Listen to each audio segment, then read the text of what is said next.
Bonjour à tous et bienvenue, vous êtes sur la chaîne de Davido David et aujourd'hui j'avais envie, évidemment comme tout le monde, de passer faire un point, un tour d'horizon sur l'ensemble des cartes de l'extension Le Grand Tournoi, puisque ça y est, toutes les cartes ont été révélées, donc vous savez que l'extension va sortir très prochainement, c'était de toute façon courant août, donc certaines personnes annoncent le 24 août, je ne sais pas pourquoi, je ne sais pas si ça a été confirmé, en tout cas c'est très bientôt, et étant donné que maintenant on dispose de toutes les cartes, j'avais envie de me refaire un petit peu un tour d'horizon, parce que je les ai vus plic-ploc, comme ça, séparément, j'imagine que vous aussi, et j'avais envie de vous proposer aujourd'hui de faire ça ensemble. Jeter un œil sur ces cartes. Alors, il y en a certaines qui me semblaient fumées. Moi, l'impression que ça m'a donné, c'est quand même ici, il y a des cartes vraiment puissantes. Alors, certaines personnes vont peut-être crier à l'overpuissance. Moi, j'aime bien. Moi, je vous cache pas que j'aime bien les jeux gros bill. J'ai pas dit que j'aimais les jeux rush. J'aime bien les jeux gros bill. Et là, effectivement, je pense qu'il y aura de quoi s'amuser. Alors, sans plus attendre, je vous propose tout de suite de reviewer tout ça. On parlera peut-être de l'extension après, encore une fois, mais concentrons-nous sur les cartes. Alors, petite carte neutre, la Demoiselle du Lac qui est une 2-6 pour 4, beaucoup de points de vie, pas tellement de points d'attaque. Donc, on verra un petit peu si c'est une carte suffisamment... si les 2 points de vie sont suffisants pour qu'elle puisse temporiser. Une carte qui va jouer avec, évidemment, le nouveau mot-clé qui tourne autour de l'activation du pouvoir héroïque. Ici, votre pouvoir héroïque coûte 1 de moins. La Dame du Lac, à voir. Évidemment, elle ne sera pas mise dans tous les decks. Voilà.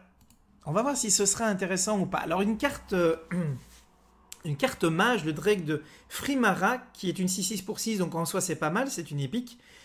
Et ce Drake nous dit, vous pouvez utiliser votre pouvoir héroïque autant de fois que vous le voulez. Donc, vous pouvez pinguer, vous pouvez moult-pinguer si vous le souhaitez. Encore une fois, ça pourrait être marrant, ça pourrait être combo.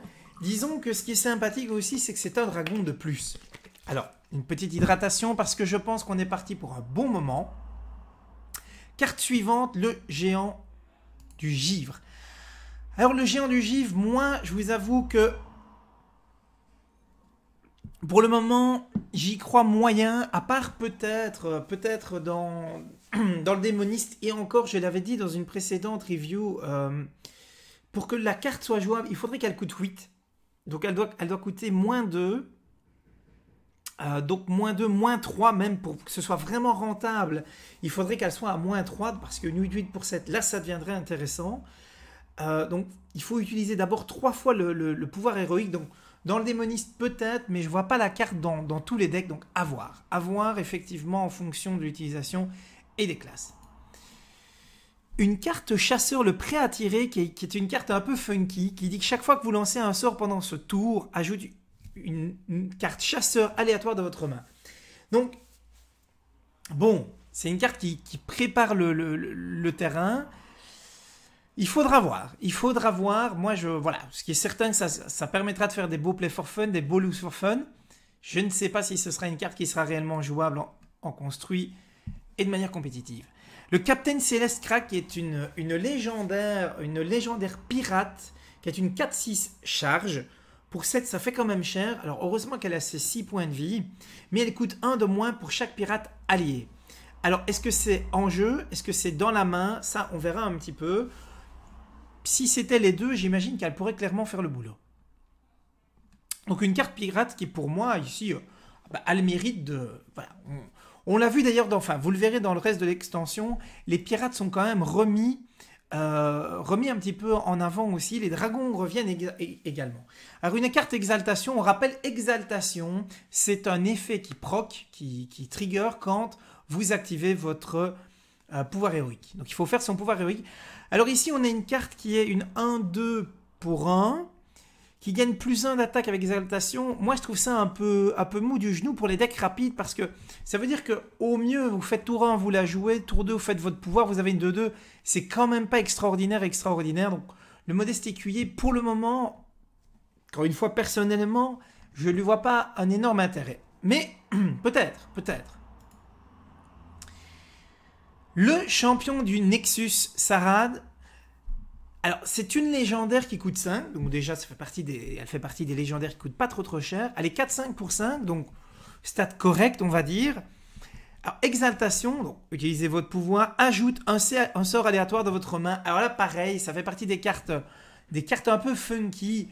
Je pense pas que ce soit une carte qui sera jouée dans beaucoup de decks. Peut-être, je dis bien peut-être dans des decks, qui jouent autour d'Atis Flamme, des choses comme ça, et dans les Play for Fun. Encore une fois, je ne vois pas cette carte comme un auto-include.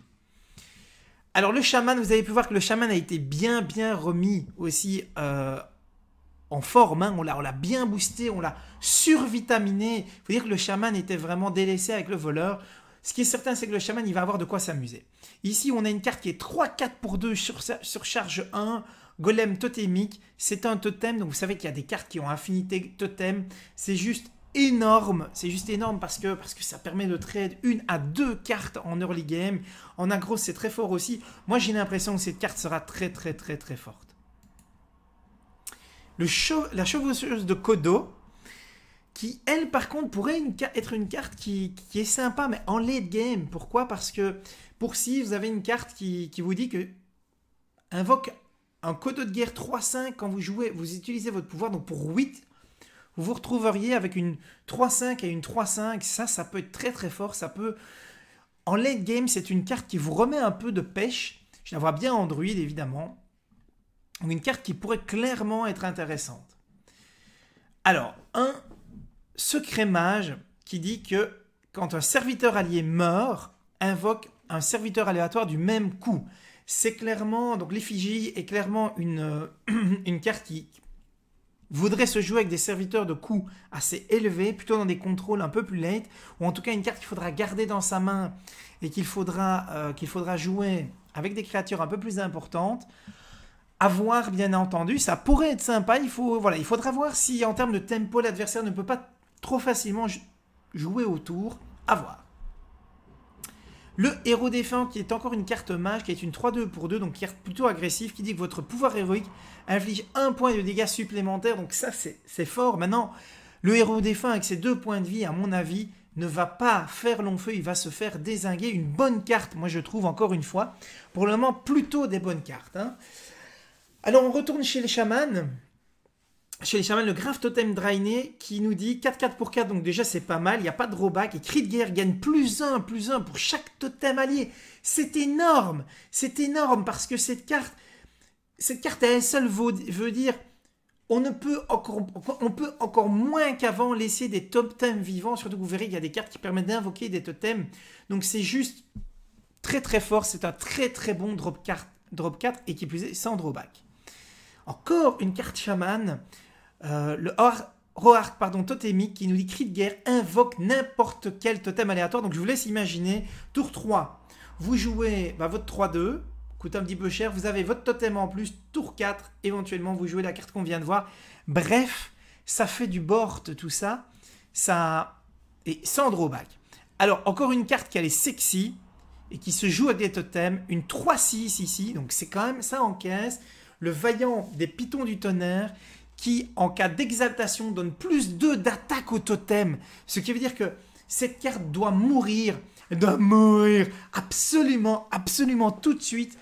Parce que vous imaginez bien que ça peut faire des trucs délirants. Une fois de plus, en late game, ça vous permet de vous refaire sur une carte ou deux. Imaginez simplement, vous pouvez vous retrouver très rapidement comme ça, tour 8, tour 9, à vous refaire un board à partir de rien. Alors une carte chasseur qui invoque 3 tisseuses 1-1 pour 6, vous allez me dire, ouais, déjà c'est une carte qui invoque 3 créatures qui sont des bêtes, et lorsque ces bêtes mourront, elles vous redonneront 3 cartes. Donc finalement, je trouve qu'elle est pas si mal cette carte. Ça peut être une carte pareille qui vous relance un petit peu chez le chasseur, à voir si on aura la place pour la mettre, mais j'ai l'impression que ça pourrait faire le boulot. La lame empoisonnée qui...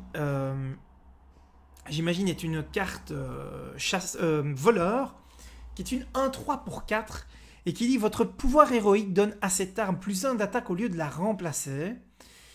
Oui, maintenant, qu'en est-il quand même de la durabilité? Parce que si c'est pour lui donner +1 d'attaque pour 2, c'est juste horrible, parce que là, ça voudrait dire, voilà, il faut voir ce qu'il en est de sa durabilité.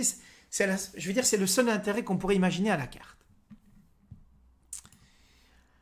Alors, une carte commune, une 3-3 pour 3, la régente de la main d'argent qui dit, en 4, donc exaltation, utilisez votre pouvoir et invoque une recrue de la main d'argent 1-1.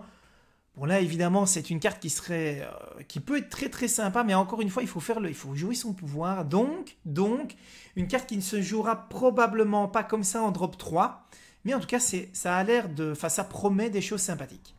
Le commandant du fief qui dit vous pouvez utiliser votre pouvoir héroïque 2 fois par tour, c'est une 2-3, donc c'est un bon drop 2 déjà, c'est une épique, et cette carte donc, il faudra voir effectivement ce qu'elle va permettre de faire, mais on imagine des combos délirantes évidemment avec cette carte. Alors, la justicière cœur vrai, cri de guerre, donc elle est 6-3, non, elle encaisse pas beaucoup, mais cri de guerre remplace votre pouvoir héroïque de départ par un meilleur. Alors je ne sais pas, on ne le voit pas ici, non on ne le verra pas dans la suite, mais on essaiera peut-être de retrouver ça par la suite. Les pouvoirs héroïques sont juste totalement démentiels, ils sont tous surboostés. Le problème c'est que vous allez mettre en jeu une 6-3, donc l'adversaire devra effectivement s'en occuper, mais il pourra s'en occuper vraisemblablement facilement, mais alors après je vous raconte pas, les pouvoirs héroïques seront juste totalement démentiels. Donc ça, c'est une carte qui paraît très forte. On verra encore une fois dans la vraie vie, dans le vrai jeu, ce que ça donne. Là, une légendaire démoniste, une 4-4 pour 6, vous me dire, ouais, 4-4 pour 6, déjà les stats ne sont pas énormes. Les cartes que vous piochez avec votre pouvoir héroïque coûtent 0. Donc, encore une fois, c'est une carte late game. Il faut bien imaginer qu'ici, vous pourriez, tour 8, poser votre 4 cartes, utiliser votre pouvoir héroïque, et éventuellement choper un gros drop qui serait gratuit ou qui coûterait de toute façon, ou même un drop moyen qui ferait une sacrée économie. Donc j'ai envie de vous dire, à partir du moment où vous chopez un drop 3, un drop 4, vous êtes gagnant. Maintenant, est-ce que ça vous intéressera à ce tour-là d'avoir une 4-4? Il faudra voir. Une carte prête, une commune prête qui est une 3-5 pour 4. Moi, je trouve ça pas mal du tout en termes de caractère. C'est pas mal. C'est en dessous du Yeti, mais c'est pas mal. Mais surtout, cette carte dit que chaque fois qu'un serviteur est soigné, elle gagne plus 2 d'attaque. Et là, encore une fois, je vous laisse imaginer si elle n'est pas tradée ou avec des cercles de soins, ça peut vraiment faire le boulot. Alors, petit problème d'affichage. Voilà, carte suivante qui apparaît. Donc défenseur du roi, donc une arme à nouveau. Une arme qui dit, bon, elle est 3-2 pour 2, c'est pas mal. Cri de guerre, gagne plus 1 de durabilité si vous avez un serviteur avec provocation. Donc, invitation évidemment ici à jouer des taunts. Et là, vous auriez une 3-3 pour 3, ce serait pas mal du tout. Alors, le Kraken de la mer boréale, c'est une nouvelle carte commune. Carte qui... C'est un gros drop puisqu'elle coûte 9. Est une 9-7, elle a quand même 7 points de vie, mais ça permettra de renflouer les decks débutants qui voudraient, qui chercheraient un peu des cartes un peu plus solides. Surtout que cette carte a quand même un pouvoir, un cri de guerre sympathique, elle affiche 4 points de dégâts quand elle vient en jeu. Donc c'est quand même une carte qui va permettre, malgré tout, de pas simplement être un gros ton, mais de pouvoir éventuellement trade. Donc j'aime beaucoup, je trouve que c'est sympathico-sympathique. Alors une autre carte qui est 1-8, vous allez me dire 1-8 pour 4, étonnant. Exaltation rend 2 points de vie à votre héros. Et là, effectivement, on peut imaginer tout un tas de trucs. On peut imaginer ça, évidemment, en combo avec tout un tas de trucs pour du double heal sur du prêtre, avec du feu intérieur. Bref, des choses sympathiques qui peuvent être faites autour du médecin du tournoi. Carte qui, à mon avis, sera vue de temps en temps. Après, est-ce qu'elle fera vraiment le boulot? Je ne sais pas. Alors encore une autre carte qui joue autour de l'exaltation, c'est le régisseur du Colisée. Le régisseur qui est une 2-5 pour 3, donc il y a des caractères très sympathiques.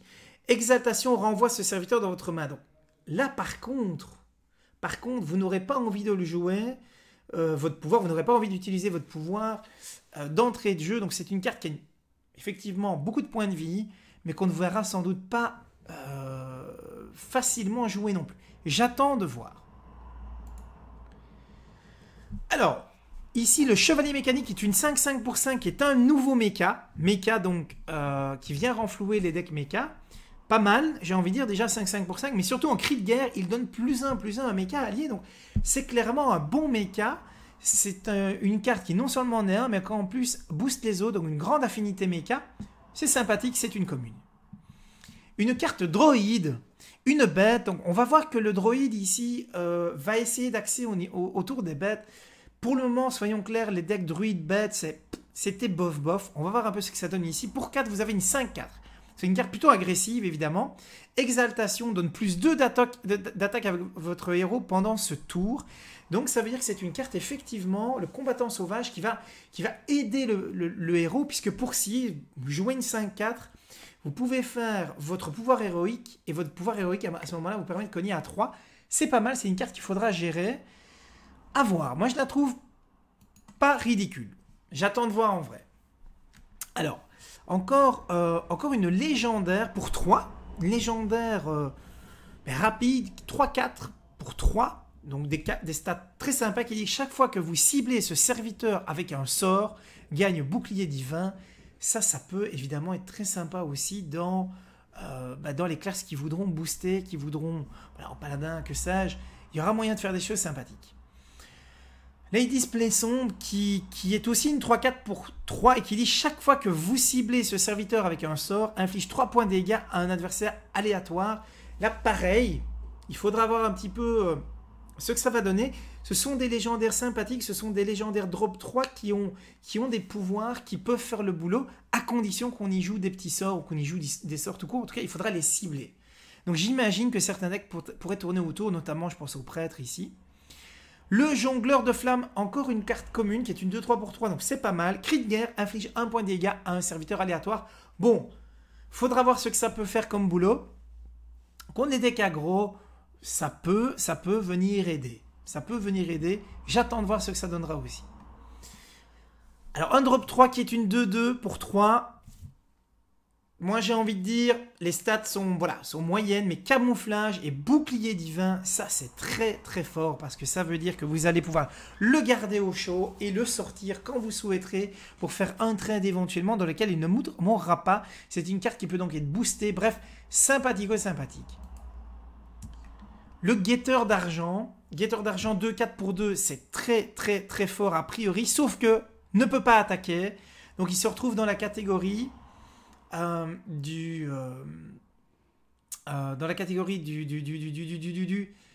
gardien, la 4-5, voilà que j'oublie le nom de cette carte qui voilà, je l'ai oublié. Mais Exaltation peut attaquer normalement pendant ce tour. Donc c'est une carte qui pourrait éventuellement être jouée effectivement comme taunt, en tauntification, et qui peut attaquer quand vous utilisez votre pouvoir. Il faudra voir si ça vaut la peine parce que malgré tout, attaquer à 2, c'est pas énorme. Donc à voir quand même. Carte suivante, carte mage, une 3-4 pour 3, donc déjà les stats sont sympas. Cri de guerre, ajoute un sort aléatoire dans la main de chaque joueur. Alors encore une fois, il faudra voir ce que ça va donner, il faudra voir si dans votre deck le bénéfice est supérieur au drawback, à voir, sinon les stats sont effectivement sympathiques. Une carte démoniste, fusion démoniaque pour 2, confère +3/+3 à un démon et à un cristal de mana à votre adversaire. Là, je ne sais pas trop si ça vaudra la peine ou pas. Peut-être que oui. En tout cas, ça vient renforcer les decks démons, ce qui me plaît beaucoup parce que j'adore le démoniste qui joue vraiment démon. Il faudra voir si ça en vaut la peine ou pas. Carte mage à nouveau, la lance de flamme qui inflige 8 points de dégâts à un serviteur. Donc ça pour 5, c'est un quasi paf t'es mort. Bon, on avait déjà la métamorphose. Est-ce que ça vaudra la peine de mettre 8 points de dégâts à un serviteur? J'imagine certains decks voudront la tester. Pourquoi pas. Mais c'est sûr que quand on a la métamorphose, voilà, métamorphose coûte 1 de moins et règle clairement le problème. Il faudra voir. Alors, une carte, à nouveau, le cavalier d'argent, qui est une 2-1 pour 3, mais elle est bouclier divin et charge. Donc, ça veut dire que contre les decks qui joueraient, voilà, des decks rush par exemple, on imagine des decks face qui jouent des créatures avec 1 ou 2 points de vie, pas plus, ces cartes pourraient potentiellement aller chercher 2 cartes. Moi, j'ai l'impression qu'elle sera pas mal, À voir, encore une fois, si en termes de tempo, ça fera le boulot. Carte droïde, l'aspirante de Darnassus qui a plusieurs effets. C'est une 2-3 pour 2, donc déjà c'est bon en termes de stats. Cri de guerre, gagne un cristal de mana vide. Supra bon, Râle d'agonie, perd un cristal de mana. Donc en gros, c'est une carte qui va vous donner un cristal. On espère qu'elle va rester vivante le plus longtemps possible. Si elle reste ne serait-ce qu'un tour, ça pourrait déjà vous aider. Ce serait déjà de l'accélération. Donc tour 2, vous la jouez. Tour 3, vous auriez 4 mana, 4 cristaux. Ce serait assez sympa. Et puis si elle meurt, elle meurt. Donc c'est une carte que je trouve assez sympathique. Une autre carte démoniste, le Garde-Kourou, qui pour 2 est une 4-3. Donc ça cogne super sévère. Mais attention! Chaque fois que ce serviteur subit des dégâts, inflige le même montant de dégâts à votre héros. Donc ça veut dire que c'est une carte très, très, très démoniste, en fait. Hein. C'est une carte très... je me fais mal. Pourquoi tu te fais mal? Pourquoi tu te fais mal? Pourquoi tu te frappes? Donc c'est un petit peu l'idée du démoniste, hein, notamment avec son pouvoir héroïque. Il y a pas mal de cartes qui lui infligent des dégâts. Et donc ici, carte qui va être extrêmement agressive, mais attention au retour de flamme. Une carte voleur qui est une 3-7 pour 5 et combo gagne 3 d'attaque. Donc ça veut dire que pour comboter, c'est quand même une carte qui va nécessiter quand même d'être jouée dans certaines conditions. Il faudra voir si ce sera facile. On aurait une 6-7 pour 5, là c'est vrai que ça cogne. Mais je ne sais pas, je me pose la question. Il faudra voir si ça vaut la peine. Il faudra voir surtout si on arrivera à le placer, si on n'aura pas d'autres combos à jouer à la place. Alors, une petite carte épique, la maîtresse de cérémonie. J'aime bien l'idée déjà. C'est un drop 3, 4-2 pour 3, donc carte plutôt agressive. Cri de guerre, gagne +2/+2. Si vous avez un serviteur avec dégâts des sorts. Alors là, il faut voir, parce que jusqu'à présent, les serviteurs avec dégâts des sorts, c'était pas ce qu'on jouait le plus. Maintenant, je ne vous raconte pas le carnage, parce que pour 5, par exemple, si vous jouez un drop 2, mage de Santalnos, vous auriez votre mage de Santalnos et vous auriez une 6-4. Là, ça devient fort. Donc, carte qui pourrait être jouée effectivement dans les decks dégâts des sorts ou tout simplement avec des cartes, puisqu'on sait qu'il y a des cartes qui donnent dégâts des sorts, notamment des créatures qui donnent dégâts des sorts aux créatures adjacentes. Ça pourrait effectivement être fort. Carte droïde à nouveau. Un drop 2 qui est 2-1 ici, mais attention, choix des armes. Se transforme pour obtenir charge ou gagne +1/+1 et camouflage. Donc, on pourrait avoir une 3-2 camouflée ou tout simplement une 2-1 charge. Ça peut aussi être sympathique à voir. En tout cas, ce sont des cartes qui coûtent, qui sont des communes et qui, je trouve, ont le mérite d'exister. Je trouve ça assez sympa. Une nouvelle carte épique, un drop 4, 4-4 pour 4, c'est pas mal. Chaque fois que vous jouez une carte avec cri de guerre, gagne +1/+1. Il faudra voir, pourquoi pas, un deck basé sur les cris de guerre. C'est un bon drop 4 dans l'absolu, il faudra voir si on lui trouvera pas mieux. Une carte guerrier, vous verrez que le guerrier a gagné des cartes vraiment, vraiment terriblement puissantes. Sonnet est une carte qui inflige 3 points de dégâts et qui confère 3 points d'armure. J'ai envie de dire pourquoi pas dans les decks assez agressifs. Pourquoi?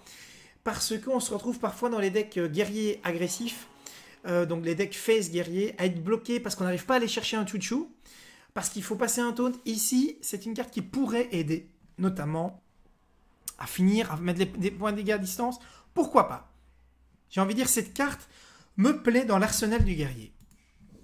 Alors, une carte chasseur, on a la brave archère, qui est une 2-1 pour 1, donc carte agressive évidemment.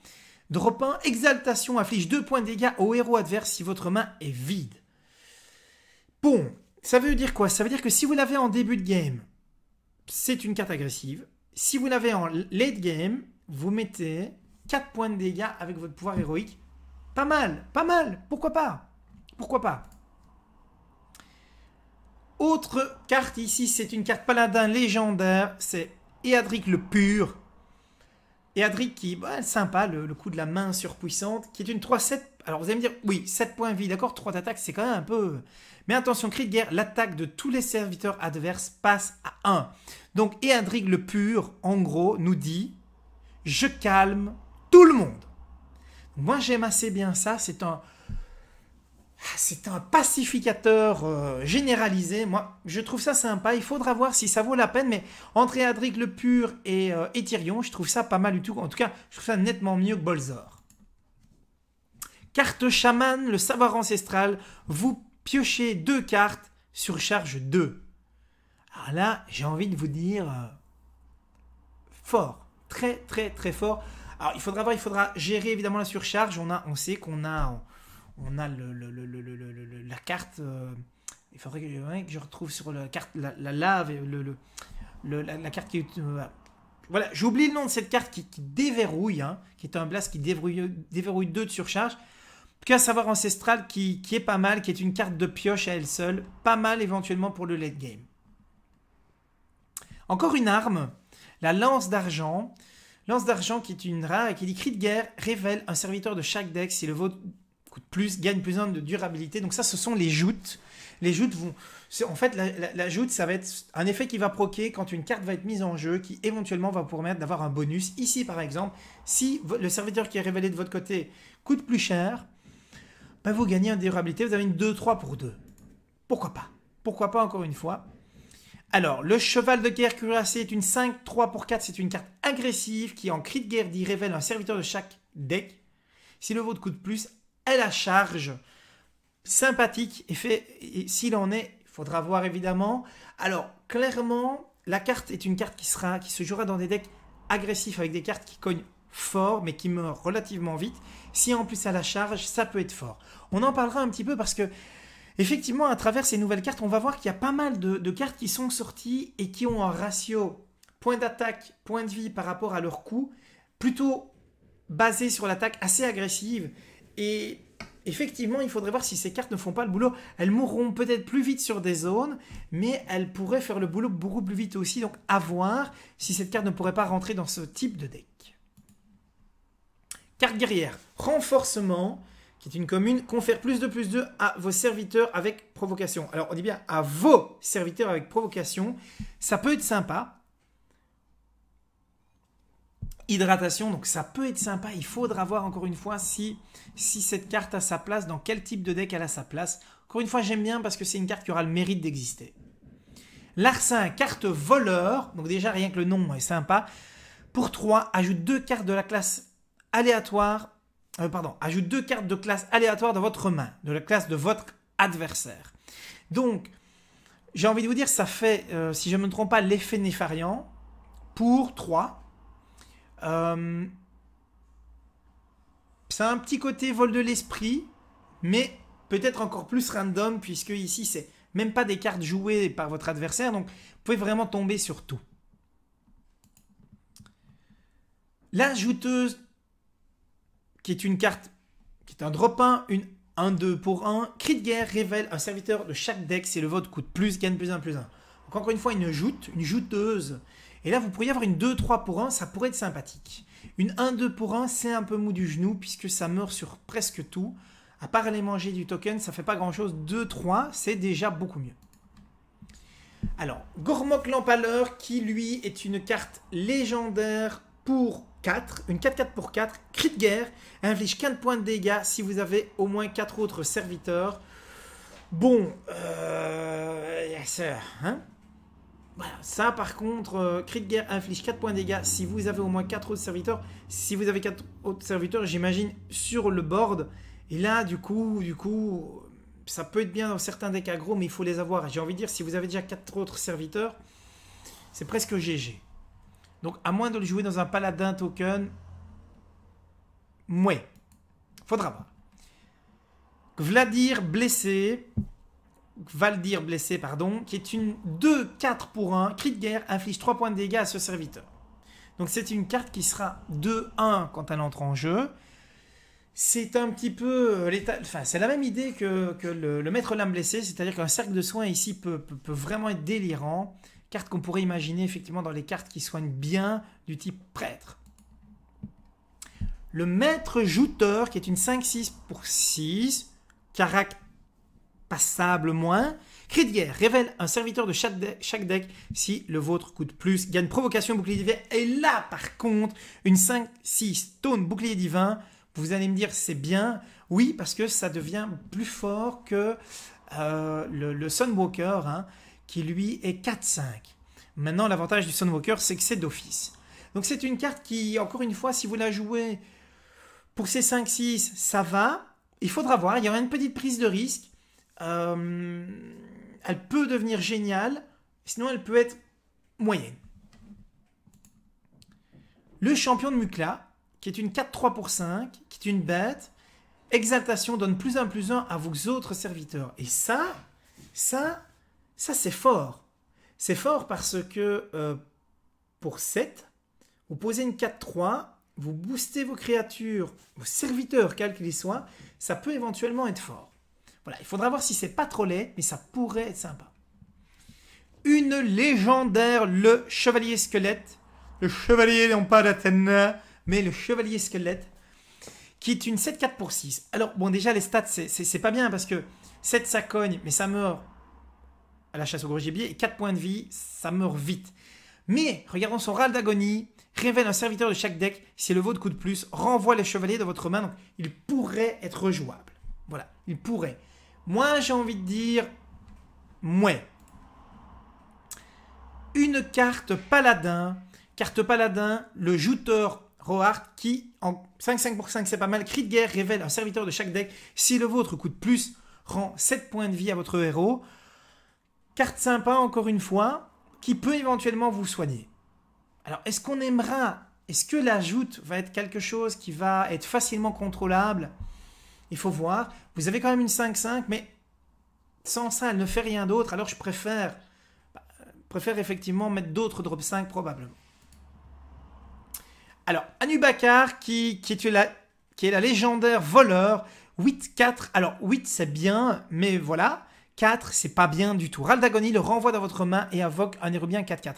Vous savez dire que c'est une carte qui va laisser une 4-4 sur table, c'est bien. Vous allez pouvoir la rejouer, c'est bien, mais ça vous coûte un tour. Il faudra voir si ça entre dans une perspective du voleur. Puisque, pour le moment, les voleurs ne jouent pas trop de gros drops. Vous ferez que ça sur le tour, il faudra un petit peu voir ce que ça va donner. Aviana, qui est la légendaire droïde, 5-5 pour 9, et là on dit what? Vos serviteurs coûtent 1 cristal. Donc là, par contre, quand on sait que le droïde a souvent des cartes qui coûtent cher, imaginez, en tour 10, vous pouvez jouer n'importe quoi à côté d'elle. Donc, à partir du moment où vous avez une 4-4 à jouer, vous êtes déjà bien, puisque de base, 9-9, c'est ce qu'on attend pour un drop 9. Ok, donc ça voudrait dire que pour 10, vous jouez une 5-5, et puis vous jouez tous les drops mid-game du droïde pour 1. Alors, je vous laisse imaginer, évidemment, si vous êtes tour 8, vous pouvez faire tour 8 innervation, vous la jouez, il vous reste 1, et vous pouvez jouer encore une carte en plus. C'est une carte qui, pour le late game, est sympa parce qu'elle peut vous redonner de la pêche si vous avez une main déjà dans laquelle il y a de la carte. Ça vous permet d'avancer. Alors, est-ce qu'on préférerait avoir un gros drop 9 plutôt que 2 drops moyens? Je ne sais pas. En tout cas, moi, la carte me paraît sympa dans ce sens-là. Imaginons encore en plus des trucs vraiment très puissants. Imaginons tout simplement un ancien de la guerre, un ancien du savoir, une Isera. Bref, c'est une carte qui me paraît très sympathique. J'imagine qu'elle sera jouable. La Grande Croisée, 5-5 pour 6. Stat un tout petit peu en dessous, mais cri de guerre ajoute une carte paladin aléatoire dans votre main. Et donc là, c'est de la draw en plus. Ça peut être sympathique. Ça peut. Une carte prête, confusion, échange l'attaque et la vie de tous les serviteurs. Et là, il faudra voir un petit peu ce que ça peut donner. Mais ça pourrait faire des trucs sympathiques. Puisque votre board plutôt défensif pourrait devenir offensif. Bref, c'est une carte qui pourrait se jouer en combo, évidemment, avec la bombe de lumière. À voir. Pour le moment, j'ai envie de dire, carte technique, il faudra la placer. Alors, le maître des chevaux de guerre est une 2-4 pour 3, stat acceptable, hein, c'est une carte qui encaisse. Vos recrues de la main d'argent ont +1 d'attaque. Et là, j'ai envie de vous dire, vos petits toons, c'est pas mal du tout. Là, qui a dit que c'est le... tout simplement voilà que j'oublie son nom. Euh, le familier du chasseur, comment est-ce possible de l'oublier?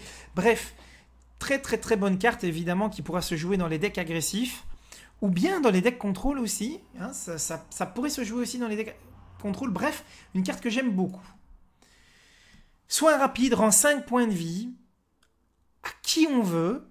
Encore une fois, là j'aime beaucoup parce que c'est une carte qui va venir s'ajouter à l'éventail des cartes de soins du prêtre. Et encore une fois, ça va permettre, moi j'avais très envie de faire un deck Dark Priest autour de l'Oshenai. Et là je ne vous raconte pas parce que entre les soins rapides, les attaques mentales et vous aurez aussi en plus la lumière de Naharu, il y a vraiment moyen de faire des trucs sympas. Ça, j'aime beaucoup le soin rapide. Ça demande même si ça remplacerait, à voir si ça remplacerait pas le cercle de soins, à voir. Racine vivante.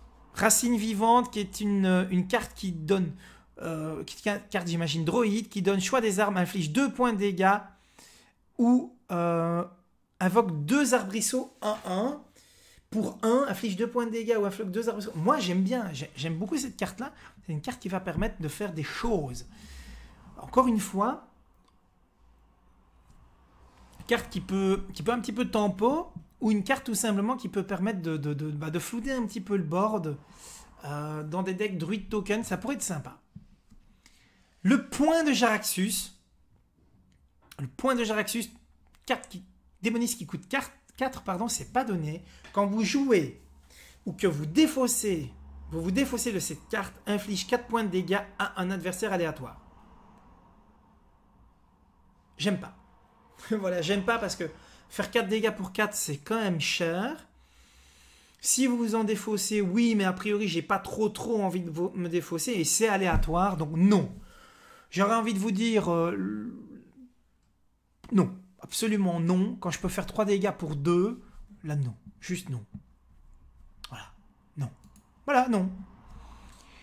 Le marteau chargé, qui est un drop 4, ça coûte cher. 2-4, attention, il reste sur le terrain, donc c'est un marteau, donc ce sera paladin. Râle d'agonie, votre pouvoir héroïque devient inflige 2 points de dégâts.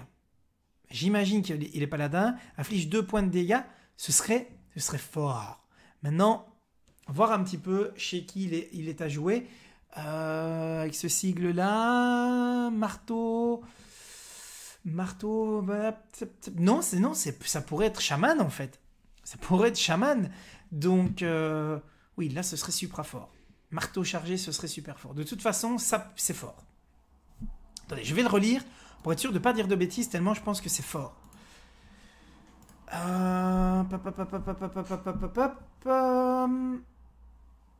Râle d'agonie, votre pouvoir héroïque devient inflige de points d'agonie. Il n'y a rien à relire. Moi, je trouve ça fort. Alors, petite carte à nouveau guerrier. Une 2-3 pour 2, carte dont les stats sont tout à fait acceptables. Cri de guerre, gagne plus 1 d'attaque et charge si vous avez un dragon en main. Voilà, pour les decks guerrier dragon, à voir, pourquoi pas, il faudra tenter le truc. Alors, Communion Astrale, qui est une carte qui dit gagne 10 cristaux de mana et vous défausse de votre main. C'est une carte droïde, j'imagine. Gagne 10 cristaux de mana, vous défausse de votre main. Pouah. C'est bien dans la mesure où si on joue beaucoup de gros drops, on pourra jouer ce qu'on veut après. Mais il faudra totalement comboter autour de la carte parce qu'il faudra prévoir alors de quoi repiocher. À voir, peut-être qu'un deck basé autour de la carte peut faire le boulot, mais ça risque d'être un peu combotesque. Parce que en fait, un deck peut être créable autour de cette carte, mais ça voudra dire qu'il faudra quand même se débrouiller pour que le deck reste cohérent si la carte ne sortait pas. Donc, il faudra voir un petit peu, voilà, si la carte tour 6, par exemple, qu'est-ce que vous faites? À voir. À voir. Moi, j'ai envie de dire, oula, j'ai un petit problème de réglage là, du green screen. La luminosité qui a dû changer. Mais je vais essayer de régler ça comme un vrai en live. Alors, voilà. On ne devrait plus avoir le problème. J'espère, en tout cas. C'est le problème du green screen, hein, c'est que dès que la lumière change un petit peu, alors vous voyez, ça fait des effets. Moi, je vais rechanger un tout petit peu ça. Ça a l'air bon. Ça a l'air bon. Revenons-en donc sur Porte-Lance. Et oui, parce qu'on a déjà vu beaucoup de cartes, mais il y en a encore beaucoup à voir. Porte-Lance, Porte-Lance qui est une 1-2 pour 2. Cri de guerre donne plus 2 d'attaque à un serviteur allié. Ça, c'est pas mal. C'est pas mal parce que ça lui donne de manière définitive. Donc en fait, pour 2, c'est un boost de 2 d'attaque. Vous allez me dire, ouais, mais enfin, pour le paladin, on peut avoir plus 3. Oui, mais sauf qu'ici, vous gardez la créature à côté. J'aime beaucoup. Je trouve que ça peut faire très très mal. Justement sur des cartes qui sont plutôt des taunts à faible. À imaginer par exemple le patriarche qui se voit gagner les 2 points d'attaque. Bref, j'aime beaucoup cette carte. Vide-gousset, qui est une 2-2 pour 2, qui est une carte voleur. Chaque fois que ce serviteur attaque un héros, ajoute une carte, la pièce dans votre main. Bon, ça veut dire qu'il va falloir attaquer le héros, qu'elle soit vivante, mais c'est pas mal parce que ça va permettre de rendre les combos beaucoup plus faciles. À tester, ça pourrait être sympa. Une nouvelle carte démoniste, le Destrier de l'Effroi, qui est une 1-1 pour 4. Vous allez me dire, qu'est-ce? Mais Râle d'Agonie invoque un Destrier de l'Effroi. Donc, a priori, tant qu'elle n'est pas silence, chaque fois qu'elle meurt, il vous reste un token 1-1 démon sur la table. Donc, il faudra voir si on peut arriver à utiliser ça de manière intelligente, mais vous aurez un démon en permanence sur le board. Bon. Faudra vraiment voir si quelqu'un en fait quelque chose de bien. Moi, pour le moment, j'ai envie de dire... Glace hurlante, une carte légendaire 10-10 pour 9, charge, ne peut pas attaquer le héros. Alors, c'est fort évidemment, c'est fort parce que c'est une carte qui peut aller mettre une énorme baffe à peu près tout. On aurait adoré évidemment qu'elle puisse aller cogner le héros, mais on peut la silence éventuellement le tour suivant. On verra un petit peu ce que ça peut faire. J'imagine qu'on la verra dans certains decks. C'est pas la carte du siècle, mais ça peut être joué. Alors, Saccageur des mers, qui est une carte guerrier, un drop 6, 6-7 pour 6. Les stats sont très bonnes. Quand vous piochez une carte, cette carte inflige 1 point de dégâts à tous vos serviteurs. Donc là clairement, c'est une carte qui va jouer avec les decks ayant une affinité avec les points de blessure auto-infligés. Donc, les Enrage, éventuellement aussi, pourquoi pas, j'ai envie de dire le Grim Patron, mais non, ce sera trop lent. Enfin bref, plutôt deck Enrage. Vague de soins. Carte chaman de soins puissant et doublement puissant pour 3, rend 7 points de vie. Révèle un serviteur de chaque deck, si le vôtre coûte plus cher, rend 14 points de vie à la place. Et ça, c'est fort. Pourquoi? Parce que contre des decks aggro, dans un deck chaman contrôle, qui jouera probablement plusieurs drops assez lourds, la probabilité de vous soigner de 14 serait pas faible. Et là, vous soignez de 14 pour 3 peut faire une énorme différence. C'est une carte très forte qui, pour moi, donne un vrai boost au chaman. Le champion de la lumière, 4-3 pour 3, carte agressive, cri d'air réduit au silence, un démon. Carte anti-démon, sympa, carte agressive. Comme je vous avais dit, on a vu pas mal de cartes sortir avec des stats supérieures, enfin l'attaque supérieure au point de vie, en prenant comme base le ratio coût. Hein, pourquoi pas? Alors Ronin qui n'est pas un Ronin, qui est une 7-7 pour 8, qui est une légendaire mage, qui dit Râle d'Agonie, ajoute 3 copies de projectiles des arcades dans votre main. C'est une carte qui n'est pas si mauvaise que ça, elle est chasse au gros gibiable, mais c'est une carte qui peut préparer le terrain pour Antonidas, par exemple. Moi j'aime bien, il faudra voir si on y trouve vraiment la place. Par contre, Variant, moi je le trouve énormissime, vous savez que j'adore le Guerrier Control, je trouve que c'est une des toutes meilleures légendaires du jeu. Elle coûte 6, vous me direz, oh, c'est cher. Oui, mais c'est cher, vous avez une 7-7. Ouais, mais ça va, j'ai bien.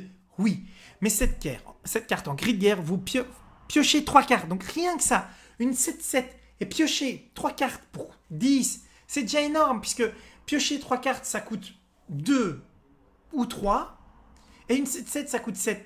Déjà ça, vous êtes déjà gagnant. Et en plus, place tout serviteur pioché directement sur le champ de bataille. Et dans le guerrier contrôle, quasiment toutes les cartes sont plaçables. Ça va vous chercher un taunt, ça va vous faire chercher une Isera. Il y a peut-être Alexstrasza, un Baron. Bref, moi je trouve que cette carte est très très forte. J'aime beaucoup, ça me semble cheaté. Alors, carte suivante, Ram. Ram qui est une 3-3 pour 5 et en cri de guerre nous dit que si on a une bête, invoque une autre bête. Donc ça voudrait dire qu'il faut quand même attendre qu'une bête soit sur le... Enfin, il faut qu'une bête ait survécu, jouer une 3-3 pour 5 et invoque une autre bête. C'est très random, il faudra voir si on pourra se le permettre. Alors, l'élémental destruction, carte qui fait 4 à 5 dommages à tous les minions overload 5. Donc ça, c'est une carte qui clean vraiment quasiment le board, mais qui nous met dans un overload de fou. Donc, il faudra un peu voir comment l'utiliser. Encore une fois, en plus late game, c'est peut-être jouable. Voilà, à voir. C'est le même prix que la tempête de foudre. Mais ça nous bloque vraiment complètement le tour suivant.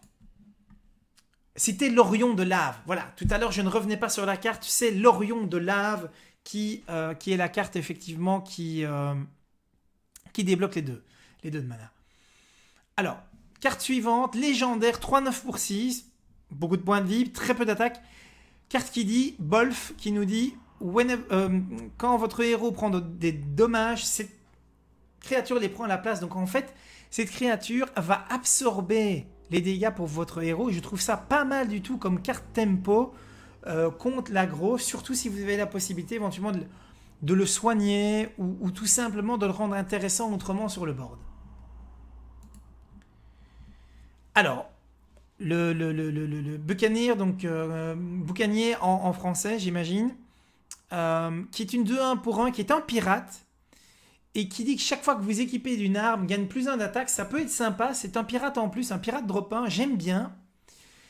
Un autre pirate, ici, le Shady Dealer, qui nous dit, pour 3, une 4-3, carte agressive, je vous l'avais dit, en cri de guerre, gagne plus 1 si vous avez un pirate. Et là, une 5-4 pour 3, c'est quand même puissant. Une légendaire ici qui nous dit 4-4 pour 6. Donnez à tous les créatures dans votre main et dans votre deck plus 1. C'est juste over, supra powerful pour le voleur. Je trouve ça super super fort. Elle-même n'est que 4-4, mais je trouve ça vraiment fort. Alors, on a un autre drop 1 qui lui est une 2-1 taunt. Et ça peut être très intéressant aussi dans les decks aggro, parce que vous allez pouvoir jouer un drop 1 qui est sympa, mais qui va empêcher un éventuel trade favorable. Donc imaginons par exemple des situations du type, vous avez votre jongleur de couteau, vous pouvez éventuellement le jouer tour 3, mais il n'y a que ça. Ben là éventuellement vous pouvez poser votre jongleur de couteau, jouer votre 2-1 taunt. Bref, c'est une carte qui pourrait aussi être très sympa dans les decks aggro. Alors, le Twilight Guardian, qui est une 2-6 pour 4. 2-6 pour 4. Qui nous dit en cri de guerre, si vous avez un dragon, gagne plus 1 d'attaque et taunt. Donc une 3-7 taunt, c'est très très très fort. Une énorme carte pour les decks dragons.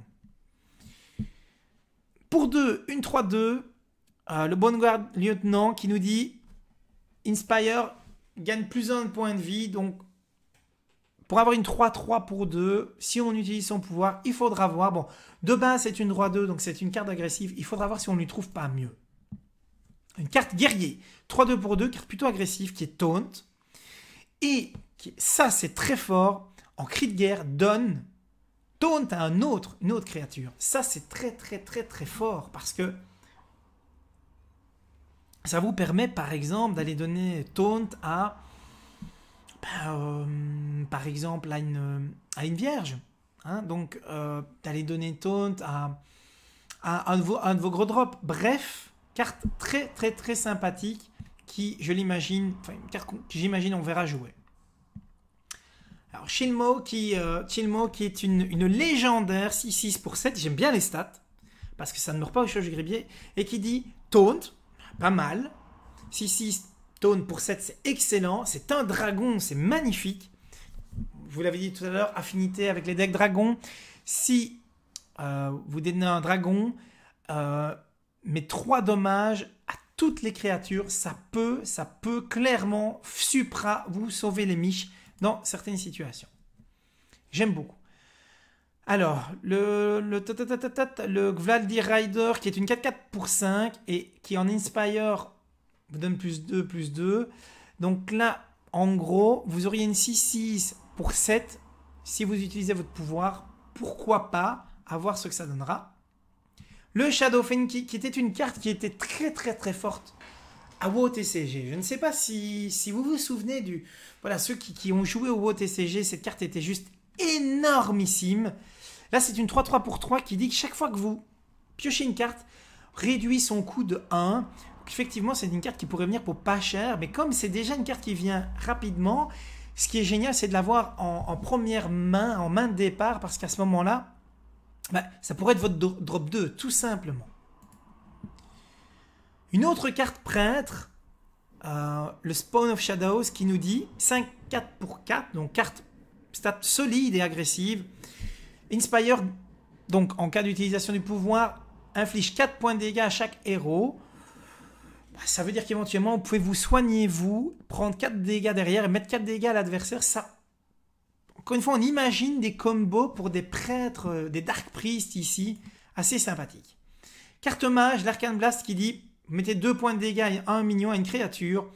Et ce sort reçoit double bonus en cas de bonus des sorts. Ce ne sera pas +1 mais +2. Donc à ce moment-là, ça devient +4. Donc on voit qu'il y a une volonté aussi d'essayer de jouer sur les dégâts des sorts améliorés. Encore une autre carte, 3-5 pour 4, bonne carte qui donne, qui en cas d'Inspire gagne le justement spell damage +1. Pas mal dans les decks spell damage, pourquoi pas. On retourne sur le droïde, le Knight of the Wild qui est une 6-6 pour 7, oui, et qui dit chaque fois que vous invoquez une bête, réduit son coût de 1. Donc encore une fois, volonté d'essayer de faire jouer le druide en bête, il faudra voir ce que ça va donner. Carte suivante, encore un druide, le Wildwalker qui est une 4-4 pour 4 par mal et qui nous dit en cri de guerre, donne à une bête alliée +3 de vie. Ça, c'est très très très fort. Il faudra voir encore une fois ce que vont donner les cartes bêtes, enfin les decks druides bêtes. Il faudra voir. Le Chevalier Murloc 3-4 pour 4. 3-4 pour 4 qui, encore une fois, en cas d'Inspire, invoque un Murloc aléatoire. C'est assez marrant. Il faudra voir si on peut faire des decks Murloc Paladin. Bon, là, j'ai envie de vous dire, là, comme ça, j'ai envie de dire peut-être pas, mais ça pourrait être marrant. Alors, Competitive Spirit, c'est un secret qui dit que quand votre sort commence, donne +1/+1 à vos autres créatures. Donc, j'imagine que l'effet se proc à ce niveau-là. Donc, ça veut dire que ça... Encore une fois, c'est une carte qui vient renforcer éventuellement vos tokens. Une carte sympathique, carte qui pourra être jouée évidemment, qui sera très très forte dans les decks aggro. Hein. Donc l'Eboladin avec ça, il va être méchamment boosté. Alors, le Bear Trap, nouveau trap du chasseur, secret. Quand votre héros est attaqué, invoque un 3-3 taunt, c'est pas mal. C'est pas mal pour 2. À voir, en tout cas c'est sympathique.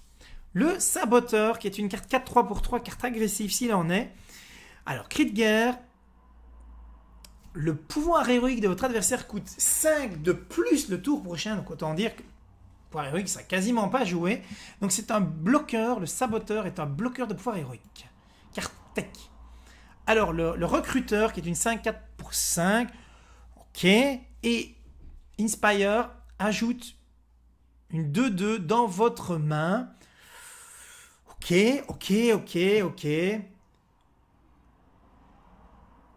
Ça fait de la carte, sinon je suis peut-être pas supra convaincu. Faudra voir. Enfin, quoique, on peut inspirer, avoir un token. Bref, on verra. Alors, légendaire prêtre, 5-4 pour 7. Donc déjà, je me dis, oh, c'est faiblard au niveau des stats. Par contre, regardez ce pouvoir de fou pour 9. Vous pouvez la jouer et tout de suite, Inspire, jouez votre pouvoir, vous soignez et invoquer une légendaire aléatoire. Ça peut clairement faire le boulot. Il faudra voir ce que ça donne. Moi, je trouve ça sympa.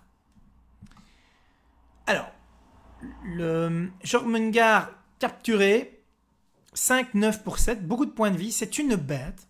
C'est une nouvelle bête qui a beaucoup de points de vie et qui... il faudra voir si on lui trouve une utilité.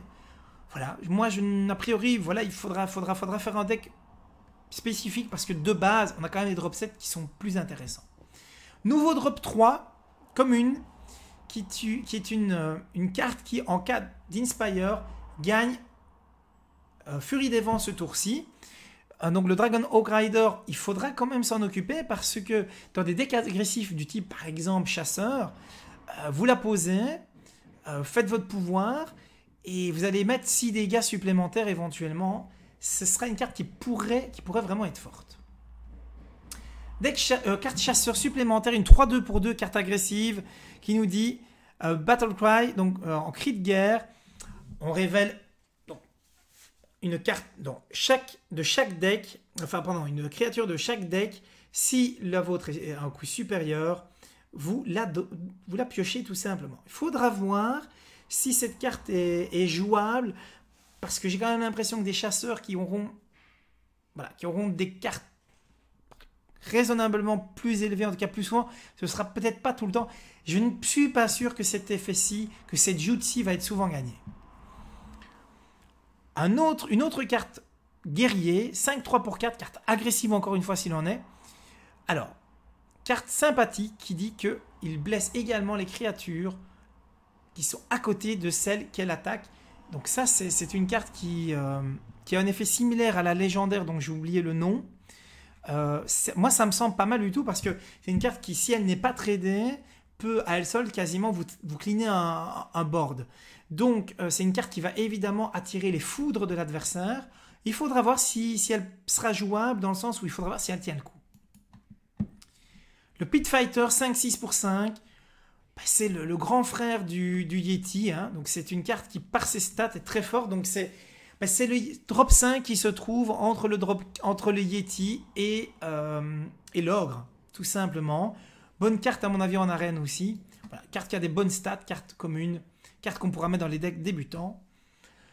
Alors, ici, le Vendor qui est 3-5 pour 4. Cri de guerre. Rend 4 points de vie à chaque héros. Ça peut être bien parce que c'est une carte qui a des bonnes stats pour aller contrôler un petit peu le board qu'on est decks aggro. Vous rendez des points de vie à votre adversaire, mais c'est pas grave parce que de toute façon, c'est pas comme ça que vous allez le tuer et ce serait certainement pas tour 4 que ça va jouer. Par contre, pour vous, récupérer 4 points de vie, avoir une carte qui peut aller trader pas mal de choses en face, moi je trouve ça très très bien en termes de tempo. Alors, le Seal of Champions qui est une carte qui donne plus 3 d'attaque et bouclier divin à une créature, ça peut encore une fois faire le boulot sur un taunt qui paraissait faiblard et qui tout d'un coup devient tout de suite beaucoup plus fort. Stable Master, qui est une 4-2 pour 3, carte agressive, et qui dit qu'en cri de guerre, elle rend une bête alliée immunisée ce tour-ci. Donc, encore une fois, volonté de jouer des chasseurs bêtes, donc peut-être un peu moins, dans une configuration un peu différente de ce qu'on rencontre maintenant. Il faudra voir si ça vaut la peine. Je ne suis pas hyper convaincu. Alors, l'Undercity Vian qui nous dit 3-2 pour 2, c'est plutôt agressif, combo, mais 1 dégât, bof, voilà. Il faudra voir ce que ça va donner, bof.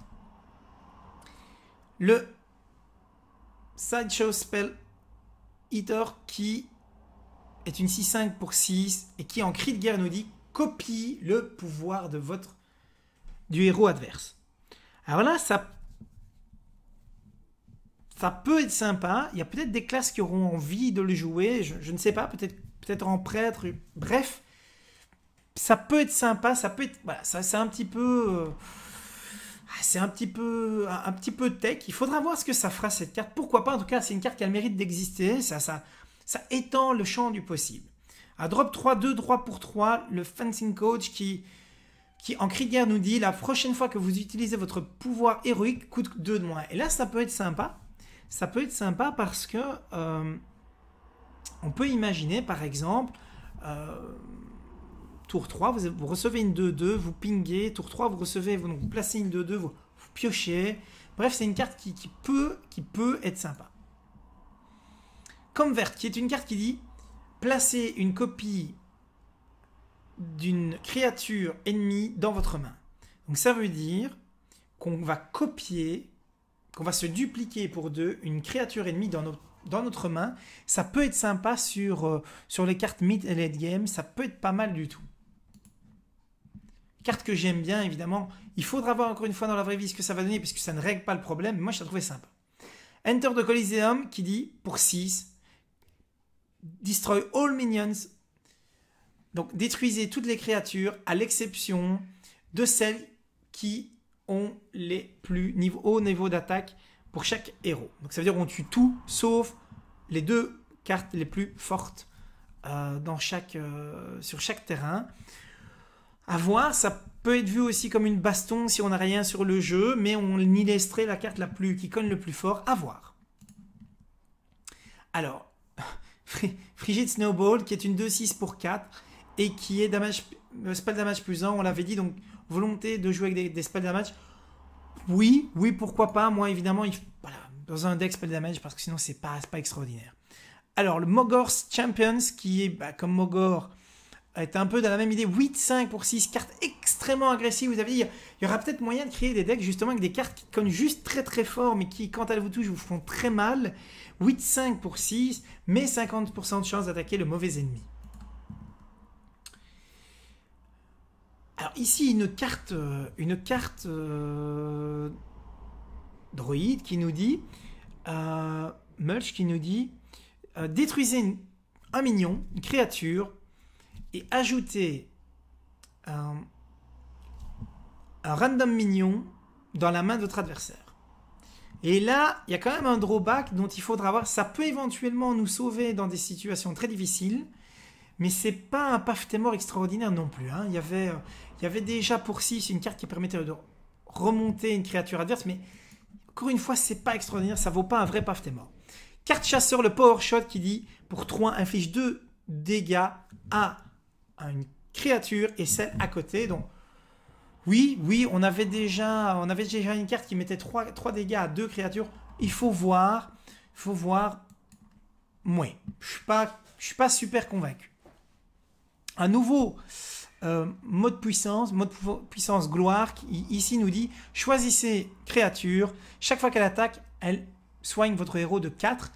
Ça veut dire que, un petit peu façon carte du paladin, vous pouvez la mettre sur une de vos créatures qui va attaquer ou vous soigner de 4. Il y a peut-être d'autres choses à faire puisqu'on a vu qu'il y avait des cartes qui soignaient de 5. Donc, je ne sais pas si ça vaudra la peine. Nouvelle carte démoniste, le Teeny Knight of Evil, qui est une 3-2 pour 2 et qui nous dit chaque fois que vous discardez une carte, gagne plus 1. Oui, mais discarder des cartes, on va s'infliger dommage. Peut-être. Mais j'attends un petit peu de voir parce qu'on risque vraiment de vider notre main beaucoup trop vite. Si un deck qui jouerait vraiment autour de ça, j'ai un petit peu peur. Je vous cache pas que j'aurais un petit peu peur. Alors on continue parce qu'il y a un paquet de cartes. On avance tout doucement. Le Void Crusher, qui est une 5-4 pour 6, qui est un démon et qui nous dit Inspire. Donc si vous utilisez votre pouvoir héroïque, détruit une créature aléatoire pour chaque héros. Donc là, j'ai envie de dire moins. Ça veut dire que ça coûte minimum 8 pour faire l'effet. Moi, honnêtement, là, j'ai envie de dire bof quand même. Situationnel à mort. Alors, l'Acid Maw, qui est une légendaire chasseur, qui nous dit 4-2 pour 7. On dit quoi? Mais cette carte dit, chaque fois qu'une autre créature subit des dégâts, ça la détruit. Bon, oui, voilà.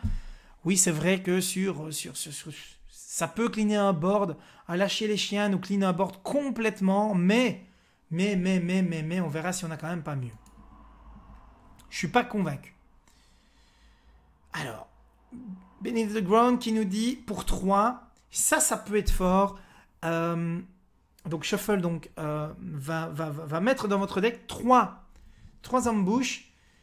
Et chaque fois que l'embouche est drawée par l'adversaire, elle invoque pour vous un Erubian 4-4. Ça me paraît très très fort, parce que ça veut dire qu'il y a potentiellement 3 4-4 qui vont popper gratos chez vous un moment ou l'autre de la partie. Ça peut être fort si, en deck un peu plus, en deck plus mid-late, ça peut être bon.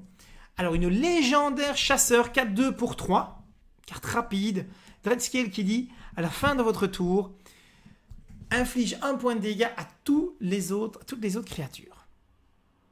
Donc ça peut être une réponse contre certains decks aggro. À voir un petit peu, c'est une bête. Un nouveau taunt, 5-4 pour 4. 5-4 pour 4, donc un taunt agressif. Donc encore une fois, des cartes qu'on peut mettre comme carte neutre quand on est débutant et quand on cherche des drops. Ça peut être un bon drop 5. Dark Bargain qui nous dit pour 6, détruisez deux créatures ennemies aléatoires et en drawback, vous discardez 2 cartes aussi. Donc ça, c'est une carte qui se jouerait effectivement dans un deck démoniste défausse. Il faudra voir ce qu'on pourra faire. Peut-être que ce sera très fort. Peut-être qu'on va créer des decks démonistes effectivement qui vont tout défausser, qui vont jouer sur leur pouvoir. Il faudra voir ce que ça donne.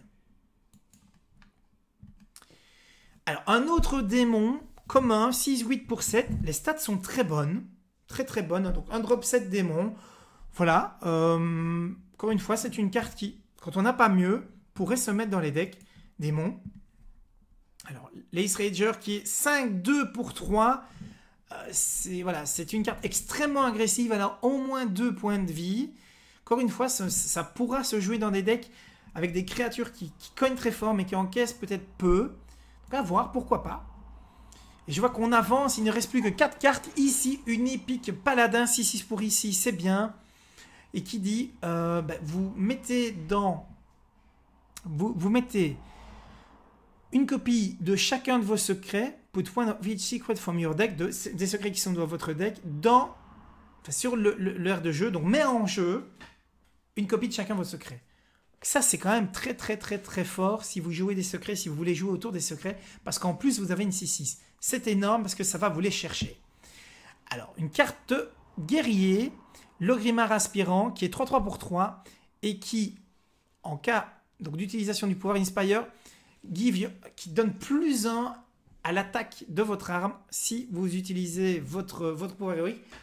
Pourquoi pas dans les decks guerriers solo, enfin les guerriers agroface à base d'armes, pourquoi pas. Alors, avant-dernière carte, le Polymorph Board. Donc vous avez ici pour 3, une carte qui transforme un minion en 4-2 charge.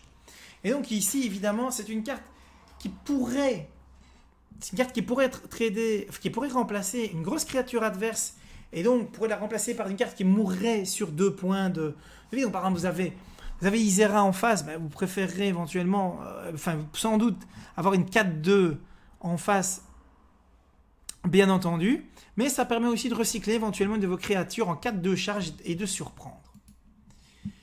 Alors, toute dernière carte, c'est une carte prête qui est une 1-4 pour 2 et qui nous dit, en cri de guerre, si vous détenez un dragon, gagne plus 1 d'attaque et taunt. Et donc, vous auriez une 2-5 taunt. Et ça c'est pas mal du tout. Donc, encore une fois, dans les decks, les dragons, on voit que les dragons, les voleurs, les totems ont été clairement remis au goût du jour. Moi, je dois vous avouer que j'aime beaucoup. Donc voilà, voilà qu'on a fait le tour. J'espère qu'on n'a loupé aucune carte. Ce qu'on a loupé, ce sont les différents pouvoirs héroïques de la carte qui les remplaçait. Il faudrait que j'essaye de les retrouver. Je sais qu'on peut retrouver ça sur le site, de Blizzard. Ça avait été affiché. Vous verrez, c'est très très fort. Donc moi, d'une manière générale, j'ai envie de dire, j'aime beaucoup cette extension parce que je trouve qu'il y a eu vraiment beaucoup de sang frais, beaucoup de cartes utilisables, des cartes pour débutants, des cartes qui vont dans des optiques de deck, donc des cartes par exemple qui viennent cogner vite, mais qui n'ont pas charge, des cartes contrôle qui sont fortes. Je pense que toutes les classes ont été renforcées. Le voleur, lui, par contre, a été un peu revu. Donc le voleur, on l'imagine rejouer avec plus de créatures. Voir un peu ce que ça va donner. Le chaman, lui, je pense, va devenir très fort. Le druide, on essaye de le pousser vers les bêtes. Je ne sais pas si ça va marcher. J'ai un doute. Le guerrier, qui peut se jouer de la même manière, en contrôle, qui garde une nouvelle carte. La petite carte pour venir aider aussi des guerriers. Bref, moi j'y vois beaucoup de possibilités, beaucoup de possibilités. De toute façon, on va en reparler au fur et à mesure que les cartes vont être un petit peu absorbées. Moi, de toute façon, je vous donne rendez-vous. Vous le savez, dès que l'extension sort, ben, on fera un live spécial, on fera une émission spéciale, on fera du supra-cracking de Boosta. Voilà, j'espère que cette revue de cartes vous a fait plaisir, puisque bah, tant qu'elle est passée en revue, autant les passer en revue ensemble. Je pense que la vidéo est assez longue. J'ai presque plus de voix. D'ailleurs, je vais m'hydrater parce que j'en ai la gorge qui picote. Ça picote, comme on dit. Et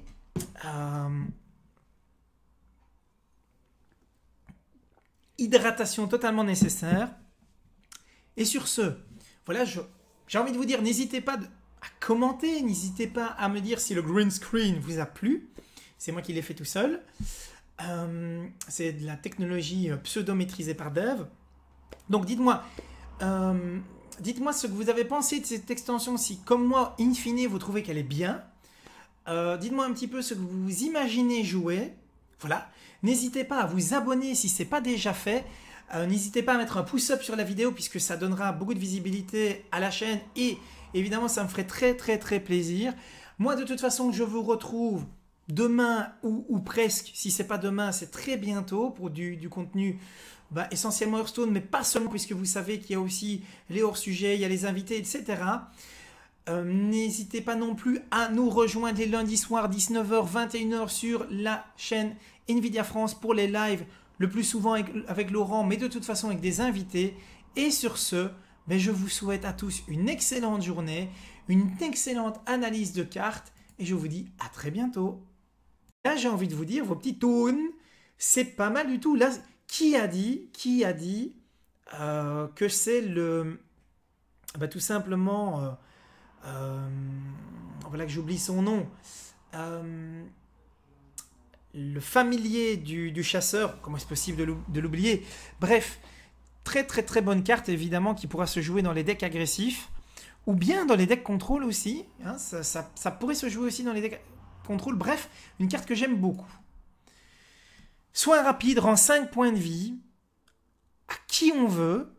Encore une fois, là j'aime beaucoup parce que c'est une carte qui va venir s'ajouter à l'éventail des cartes de soins du prêtre. Et encore une fois, ça va permettre... Moi, j'avais très envie de faire un deck Dark Priest autour de l'Oshenai. Et là, je ne vous raconte pas parce que entre les soins rapides, les attaques mentales et vous aurez aussi en plus la lumière de Naharu, il y a vraiment moyen de faire des trucs sympas. Ça, j'aime beaucoup le soin rapide. Ça demande même si ça remplacerait... À voir si ça remplacerait pas le cercle de soins. À voir. Racine vivante. Racine vivante qui est une carte qui donne, qui est une carte j'imagine droïde, qui donne choix des armes, inflige 2 points de dégâts ou invoque 2 arbrisseaux 1-1 pour 1, inflige 2 points de dégâts ou invoque 2 arbrisseaux. Moi j'aime bien, j'aime beaucoup cette carte là, c'est une carte qui va permettre de faire des choses. Encore une fois, carte qui peut un petit peu tempo, ou une carte tout simplement qui peut permettre de flouter un petit peu le board dans des decks druid token, ça pourrait être sympa. Le point de Jaraxxus, carte démoniste qui coûte 4 pardon, c'est pas donné. Quand vous jouez ou que vous défaussez de cette carte, inflige 4 points de dégâts à un adversaire aléatoire. J'aime pas. Voilà, j'aime pas parce que faire 4 dégâts pour 4, c'est quand même cher. Si vous vous en défaussez, oui, mais a priori, j'ai pas trop envie de me défausser et c'est aléatoire, donc non. J'aurais envie de vous dire non, absolument non. Quand je peux faire 3 dégâts pour 2, là non, juste non.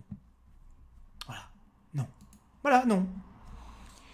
Le marteau chargé, qui est un drop 4, ça coûte cher. 2-4, attention, il reste sur le terrain, donc c'est un marteau, donc ce sera paladin. Râle d'agonie, votre pouvoir héroïque devient inflige 2 points de dégâts. J'imagine qu'il est paladin, inflige 2 points de dégâts, ce serait fort. Maintenant, voir un petit peu chez qui il est à jouer. Avec ce sigle-là, marteau, non, ça pourrait être chaman en fait. Ça pourrait être chaman. Donc, oui, là, ce serait supra fort. Marteau chargé, ce serait super fort. De toute façon, ça, c'est fort. Attendez, je vais le relire pour être sûr de ne pas dire de bêtises, tellement je pense que c'est fort.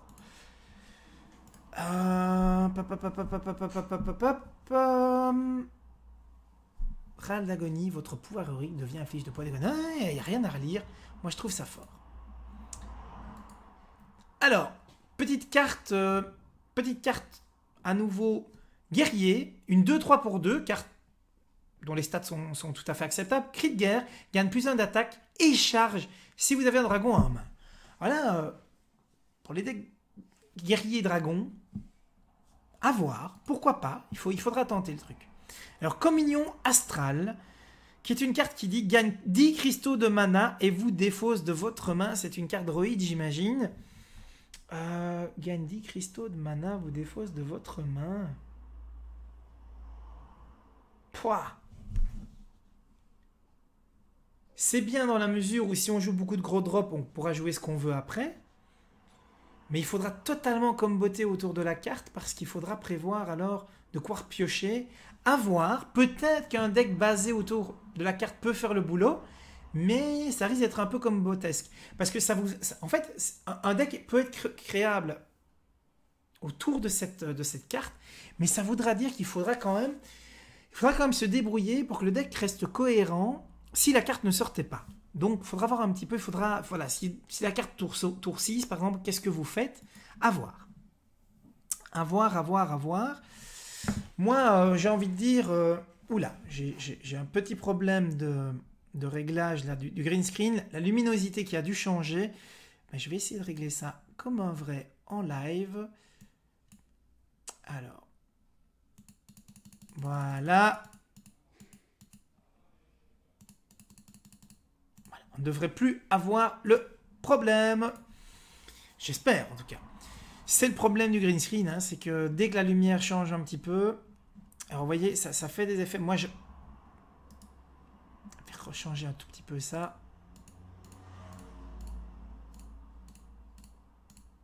Ça a l'air bon. Revenons-en donc sur Porte-Lance. Et oui, parce qu'on a déjà vu beaucoup de cartes, mais il y en a encore beaucoup à voir. Porte-Lance, qui est une 1-2 pour 2. Cri de guerre, donne plus 2 d'attaque à un serviteur allié. Ça, c'est pas mal. C'est pas mal parce que ça lui donne de manière définitive. Donc en fait, pour 2, c'est un boost de 2 d'attaque. Vous allez me dire, ouais, mais enfin, pour le paladin, on peut avoir plus 3. Oui, mais sauf qu'ici, vous gardez la créature à côté. J'aime beaucoup. Je trouve que ça peut faire très très mal. Justement sur des cartes qui sont plutôt des taunts à faible, à imaginer par exemple le patriarche qui se voit gagner les 2 points d'attaque. Bref, j'aime beaucoup cette carte. Vide-gousset, qui est une 2-2 pour 2, qui est une carte voleur. Chaque fois que ce serviteur attaque un héros, ajoute une carte, la pièce dans votre main. Bon, ça veut dire qu'il va falloir attaquer le héros, qu'elle soit vivante, mais c'est pas mal parce que ça va permettre de rendre les combos beaucoup plus faciles. À tester, ça pourrait être sympa. Une nouvelle carte démoniste, le destrier de l'effroi, qui est une 1-1 pour 4. Vous allez me dire, qu'est? Mais Râle d'agonie invoque un destrier de l'effroi. Donc, a priori, tant qu'elle n'est pas silence, chaque fois qu'elle meurt, il vous reste un token 1-1 démon sur la table. Donc, il faudra voir si on peut arriver à utiliser ça de manière intelligente, mais vous aurez un démon en permanence sur le board. Bon. Faudra vraiment voir si quelqu'un en fait quelque chose de bien. Moi, pour le moment, j'ai envie de dire... Glace hurlante, une carte légendaire 10-10 pour 9, charge, ne peut pas attaquer le héros. Alors, c'est fort, évidemment. C'est fort parce que c'est une carte qui peut aller mettre une énorme baffe à peu près tout. On aurait adoré, évidemment, qu'elle puisse aller cogner le héros, mais on peut la silence éventuellement le tour suivant. On verra un petit peu ce que ça peut faire. J'imagine qu'on la verra dans certains decks. c'est pas la carte du siècle, mais ça peut être joué. Alors, Saccageur des mers, qui est une carte guerrier, un drop 6, 6-7 pour 6. Les stats sont très bonnes. Quand vous piochez une carte, cette carte inflige 1 point de dégâts à tous vos serviteurs. Donc là clairement, c'est une carte qui va jouer avec les decks ayant une affinité avec les points de blessure auto-infligés. Donc, les Enrage, éventuellement aussi, pourquoi pas, j'ai envie de dire le Grim Patron, mais non, ce sera trop lent. Enfin bref, plutôt deck Enrage. Vague de soins. Carte chaman de soins puissant et doublement puissant pour 3, rend 7 points de vie. Révèle un serviteur de chaque deck, si le vôtre coûte plus cher, rend 14 points de vie à la place. Et ça, c'est fort. Pourquoi? Parce que contre des decks aggro, dans un deck chaman contrôle, qui jouera probablement plusieurs drops assez lourds, la probabilité, par exemple, si le serviteur qui est révélé de votre côté coûte plus cher, ben vous gagnez en durabilité, vous avez une 2-3 pour 2. Pourquoi pas? Pourquoi pas encore une fois? Alors, le cheval de guerre cuirassé est une 5-3 pour 4, c'est une carte agressive qui en cri de guerre dit révèle un serviteur de chaque deck. Si le vôtre coûte plus, elle a charge. Sympathique, et s'il en est, il faudra voir évidemment. Alors, clairement, la carte est une carte qui se jouera dans des decks agressifs avec des cartes qui cognent fort mais qui meurent relativement vite. Si en plus à la charge, ça peut être fort. On en parlera un petit peu parce que effectivement, à travers ces nouvelles cartes, on va voir qu'il y a pas mal de cartes qui sont sorties et qui ont un ratio point d'attaque, point de vie par rapport à leur coût plutôt basé sur l'attaque assez agressive. Et effectivement, il faudrait voir si ces cartes ne font pas le boulot. Elles mourront peut-être plus vite sur des zones, mais elles pourraient faire le boulot beaucoup plus vite aussi. Donc à voir si cette carte ne pourrait pas rentrer dans ce type de deck. Carte guerrière, renforcement, qui est une commune, confère +2/+2 à vos serviteurs avec provocation. Alors on dit bien à vos serviteurs avec provocation, ça peut être sympa. Hydratation, donc ça peut être sympa. Il faudra voir encore une fois si cette carte a sa place, dans quel type de deck elle a sa place. Encore une fois, j'aime bien parce que c'est une carte qui aura le mérite d'exister. Larcin, carte voleur, donc déjà rien que le nom est sympa. Pour 3, ajoute 2 cartes de la classe aléatoire. Ajoute 2 cartes de classe aléatoire dans votre main, de la classe de votre adversaire. Donc, j'ai envie de vous dire, ça fait, si je ne me trompe pas, l'effet Néfarian pour 3. C'est un petit côté vol de l'esprit, mais peut-être encore plus random, puisque ici, c'est même pas des cartes jouées par votre adversaire, donc vous pouvez vraiment tomber sur tout. La jouteuse, qui est une carte, qui est un drop 1, une 1-2 pour 1. Cri de guerre révèle un serviteur de chaque deck. Si le vôtre coûte plus, gagne +1/+1. Donc encore une fois, une jouteuse. Et là, vous pourriez avoir une 2-3 pour 1, ça pourrait être sympathique. Une 1-2 pour 1, c'est un peu mou du genou, puisque ça meurt sur presque tout. À part aller manger du token, ça fait pas grand-chose. 2-3, c'est déjà beaucoup mieux. Alors, Gormok l'Empaleur, qui lui est une carte légendaire pour 4, une 4-4 pour 4, cri de guerre, inflige 15 points de dégâts si vous avez au moins 4 autres serviteurs. Bon, hein? Voilà, ça par contre, cri de guerre inflige 4 points de dégâts si vous avez au moins 4 autres serviteurs. Si vous avez 4 autres serviteurs, j'imagine, sur le board. Et là, du coup, ça peut être bien dans certains decks aggro, mais il faut les avoir. J'ai envie de dire, si vous avez déjà 4 autres serviteurs, c'est presque GG. Donc, à moins de le jouer dans un paladin token, ouais, faudra voir. Valdir blessé, qui est une 2-4 pour 1, cri de guerre, inflige 3 points de dégâts à ce serviteur. Donc, c'est une carte qui sera 2-1 quand elle entre en jeu. C'est un petit peu c'est la même idée que le maître lame blessé, c'est-à-dire qu'un cercle de soins ici peut vraiment être délirant. Carte qu'on pourrait imaginer effectivement dans les cartes qui soignent bien du type prêtre. Le maître jouteur qui est une 5-6 pour 6, carac passable moins. Cri de guerre révèle un serviteur de chaque deck si le vôtre coûte plus, gagne provocation bouclier divin. Et là par contre, une 5-6 taunt bouclier divin. Vous allez me dire c'est bien, oui, parce que ça devient plus fort que le Sunwalker, hein, qui lui est 4-5. Maintenant, l'avantage du Sunwalker, c'est que c'est d'office. Donc c'est une carte qui, encore une fois, si vous la jouez pour ces 5-6, ça va. Il faudra voir, il y aura une petite prise de risque. Elle peut devenir géniale, sinon elle peut être moyenne. Le champion de Mukla, qui est une 4-3 pour 5, qui est une bête. Exaltation donne +1/+1 à vos autres serviteurs. Et ça c'est fort.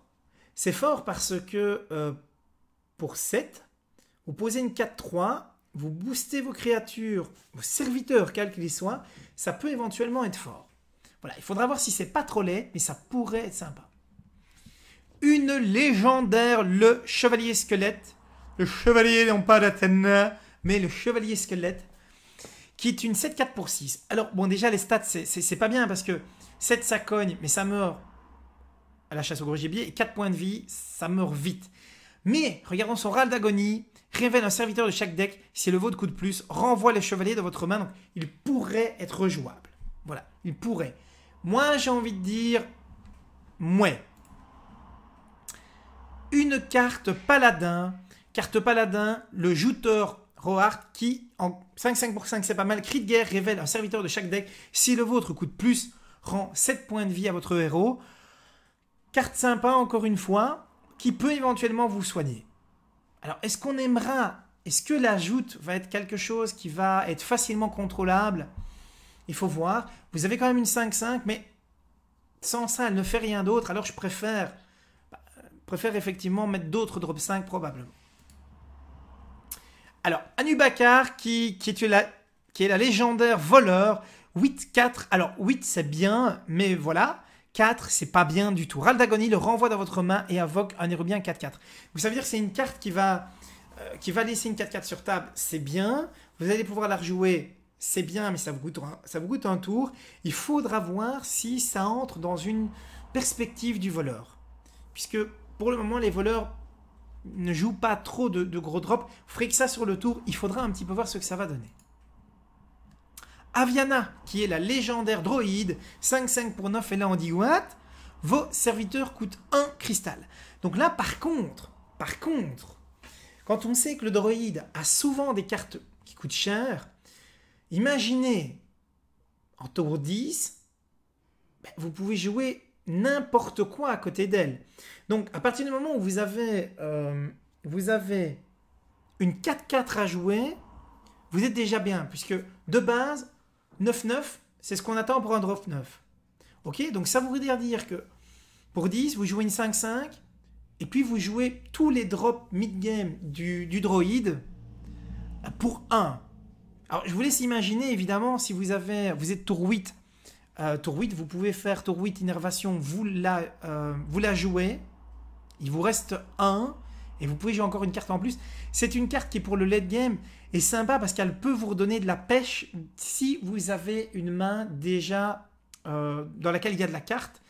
Ça vous permet d'avancer. Alors, est-ce qu'on préférerait avoir un gros drop 9 plutôt que 2 drops moyens? Je ne sais pas. En tout cas, moi, la carte me paraît sympa dans ce sens-là. Imaginons encore en plus des trucs vraiment très puissants. Imaginons tout simplement un ancien de la guerre, un ancien du savoir, une Isera. Bref, c'est une carte qui me paraît très sympathique. J'imagine qu'elle sera jouable. La grande croisée, 5-5 pour 6. Stat un tout petit peu en dessous, mais cri de guerre ajoute une carte paladin aléatoire dans votre main. Et donc là, c'est de la draw en plus. Ça peut être sympathique. Ça peut. Une carte prête, confusion, échange l'attaque et la vie de tous les serviteurs.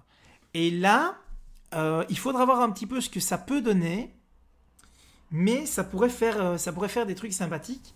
Puisque votre board plutôt défensif pourrait devenir offensif. Bref, c'est une carte qui pourrait se jouer en combo, évidemment, avec la bombe de lumière. À voir. Pour le moment, j'ai envie de dire, carte technique, il faudra la placer. Alors, le maître des chevaux de guerre est une 2-4 pour 3, stat acceptable, hein, c'est une carte qui encaisse. Vos recrues de la main d'argent ont +1 d'attaque. Et là, c'est une carte qui peut donc être boostée. Bref, sympathique. Le guetteur d'argent. Guetteur d'argent 2-4 pour 2, c'est très fort a priori, sauf que ne peut pas attaquer. Donc il se retrouve dans la catégorie dans la catégorie allez, du gardien, la 4-5, voilà que j'oublie le nom de cette carte qui voilà, je l'ai oublié. Mais Exaltation peut attaquer normalement pendant ce tour. Donc c'est une carte qui pourrait éventuellement être jouée effectivement comme taunt, hein, en tauntification, et qui peut attaquer quand vous utilisez votre pouvoir. Il faudra voir si ça vaut la peine, parce que malgré tout, attaquer à 2, c'est pas énorme. Donc à voir quand même.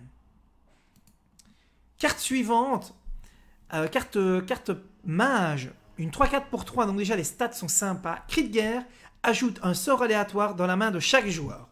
Alors encore une fois, il faudra voir ce que ça va donner, il faudra voir si dans votre deck le bénéfice est supérieur au drawback, à voir, sinon les stats sont effectivement sympathiques. Une carte démoniste, fusion démoniaque pour 2, confère +3/+3 à un démon et à un cristal de mana à votre adversaire. Là, je ne sais pas trop si ça vaudra la peine ou pas. Peut-être que oui. En tout cas, ça vient renforcer les decks démons, ce qui me plaît beaucoup parce que j'adore le démoniste qui joue vraiment démon. Il faudra voir si ça en vaut la peine ou pas. Carte mage à nouveau, la lance de flamme qui inflige 8 points de dégâts à un serviteur. Donc ça pour 5, c'est un quasi paf t'es mort. Bon, on avait déjà la métamorphose. Est-ce que ça vaudra la peine de mettre 8 points de dégâts à un serviteur? J'imagine certains decks voudront la tester. Pourquoi pas? Pourquoi pas? Mais c'est sûr que quand on a la métamorphose, voilà, métamorphose coûte 1 de moins et règle clairement le problème. Il faudra voir. Alors, une carte, à nouveau, le cavalier d'argent, qui est une 2-1 pour 3, mais elle est bouclier divin et charge. Donc, ça veut dire que contre les decks qui joueraient, voilà, des decks rush par exemple, on imagine des decks face qui jouent des créatures avec 1 ou 2 points de vie, pas plus, ces cartes pourraient potentiellement aller chercher 2 cartes. Moi, j'ai l'impression qu'elle sera pas mal, À voir, encore une fois, si en termes de tempo, ça fera le boulot. Carte droïde, l'aspirante de Darnassus qui a plusieurs effets. C'est une 2-3 pour 2, donc déjà c'est bon en termes de stats. Cri de guerre, gagne un cristal de mana vide. Supra bon, Râle d'agonie, perd un cristal de mana. Donc en gros, c'est une carte qui va vous donner un cristal. On espère qu'elle va rester vivante le plus longtemps possible. Si elle reste ne serait-ce qu'un tour, ça pourrait déjà vous aider. Ce serait déjà de l'accélération. Donc tour 2, vous la jouez. Tour 3, vous auriez 4 mana, 4 cristaux. Ce serait assez sympa. Et puis si elle meurt, elle meurt. Donc c'est une carte que je trouve assez sympathique. Une autre carte démoniste, le garde-courroux, qui pour 2 est une 4-3. Donc ça cogne super sévère. Mais attention! Chaque fois que ce serviteur subit des dégâts, inflige le même montant de dégâts à votre héros. Donc ça veut dire que c'est une carte très, très, très démoniste, en fait. Hein. C'est une carte très... je me fais mal. Pourquoi tu te fais mal? Pourquoi tu te fais mal? Pourquoi tu te frappes? Donc c'est un petit peu l'idée du démoniste, hein, notamment avec son pouvoir héroïque. Il y a pas mal de cartes qui lui infligent des dégâts. Et donc ici, carte qui va être extrêmement agressive, mais attention au retour de flamme. Une carte voleur qui est une 3-7 pour 5 et combo gagne 3 d'attaque. Donc ça veut dire que pour comboter, c'est quand même une carte qui va nécessiter quand même d'être jouée dans certaines conditions. Il faudra voir si ce sera facile. On aurait une 6-7 pour 5. Là, c'est vrai que ça cogne. Mais je ne sais pas, je me pose la question. Il faudra voir si ça vaut la peine. Il faudra voir surtout si on arrivera à le placer, si on n'aura pas d'autres combos à jouer à la place. Alors, une petite carte épique, la maîtresse de cérémonie. J'aime bien l'idée déjà. C'est un drop 3, 4-2 pour 3, donc carte plutôt agressive. Cri de guerre, gagne +2/+2. Si vous avez un serviteur avec dégâts des sorts. Alors là, il faut voir, parce que jusqu'à présent, les serviteurs avec dégâts des sorts, c'était pas ce qu'on jouait le plus. Maintenant, je ne vous raconte pas le carnage, parce que pour 5, par exemple, si vous jouez un drop 2, mage de sang Talnos, vous auriez votre mage de sang Talnos et vous auriez une 6-4. Là, ça devient fort. Donc, carte qui pourrait être jouée effectivement dans les decks dégâts des sorts, ou tout simplement avec des cartes, puisqu'on sait qu'il y a des cartes qui donnent dégâts des sorts, notamment des créatures qui donnent dégâts des sorts aux créatures adjacentes. Ça pourrait effectivement être fort. Carte droïde à nouveau, un drop 2 qui est 2-1 ici, mais attention, choix des armes. Se transforme pour obtenir charge ou gagne plus 1 et camouflage. Donc on pourrait avoir une 3-2 camouflée ou tout simplement une 2-1 charge. Ça peut aussi être sympathique à voir. En tout cas, ce sont des cartes qui coûtent, qui sont des communes et qui, je trouve, ont le mérite d'exister. Je trouve ça assez sympa. Une nouvelle carte épique, un drop 4, 4-4 pour 4, c'est pas mal. Chaque fois que vous jouez une carte avec cri de guerre, gagne +1. Il faudra voir, pourquoi pas un deck basé sur les cris de guerre. C'est un bon drop 4 dans l'absolu, il faudra voir si on lui trouvera pas mieux. Une carte guerrier, vous verrez que le guerrier a gagné des cartes vraiment terriblement puissantes. Sonnet est une carte qui inflige 3 points de dégâts et qui confère 3 points d'armure. J'ai envie de dire pourquoi pas dans les decks assez agressifs. Pourquoi? Parce qu'on se retrouve parfois dans les decks guerriers agressifs, donc les decks face guerriers, à être bloqués parce qu'on n'arrive pas à aller chercher un chouchou, parce qu'il faut passer un taunt. Ici, c'est une carte qui pourrait aider, notamment à finir, à mettre des points de dégâts à distance. Pourquoi pas? J'ai envie de dire, cette carte me plaît dans l'arsenal du guerrier. Alors, une carte chasseur, on a la Brave Archer, qui est une 2-1 pour 1, donc carte agressive évidemment. Drop 1, exaltation, inflige 2 points de dégâts au héros adverse si votre main est vide. Bon, ça veut dire quoi? Ça veut dire que si vous l'avez en début de game, c'est une carte agressive. Si vous l'avez en late game, vous mettez 4 points de dégâts avec votre pouvoir héroïque. Pas mal, pourquoi pas? Pourquoi pas? Autre carte ici, c'est une carte paladin légendaire, c'est Eadric le Pur. Eadric qui, sympa, le coup de la main surpuissante, qui est une 3-7. Alors vous allez me dire, oui, 7 points de vie, d'accord, 3 d'attaque, c'est quand même un peu... Mais attention, cri de guerre, l'attaque de tous les serviteurs adverses passe à 1. Donc Eadric le Pur, en gros, nous dit, je calme tout le monde. Moi j'aime assez bien ça, c'est un pacificateur généralisé. Moi, je trouve ça sympa. Il faudra voir si ça vaut la peine. Mais entre Eadric le Pur et Tyrion, je trouve ça pas mal du tout. En tout cas, je trouve ça nettement mieux que Bolzor. Carte chaman, le savoir ancestral. Vous piochez 2 cartes sur charge 2. Alors là, j'ai envie de vous dire fort. Très fort. Alors, il faudra gérer évidemment la surcharge. On sait qu'on a... On a la carte. Il faudrait que je retrouve sur la carte la lave, la carte qui. Voilà, j'oublie le nom de cette carte qui déverrouille, qui est un blast qui déverrouille 2 de surcharge. En tout cas, savoir ancestral qui est pas mal, qui est une carte de pioche à elle seule. Pas mal éventuellement pour le late game. Encore une arme, la lance d'argent. Lance d'argent qui est une rare et qui dit cri de guerre, révèle un serviteur de chaque deck si le vôtre plus, gagne +1 de durabilité. Donc ça, ce sont les joutes. Les joutes vont... En fait, la joute, ça va être un effet qui va proquer quand une carte va être mise en jeu, qui éventuellement va vous permettre d'avoir un bonus ici.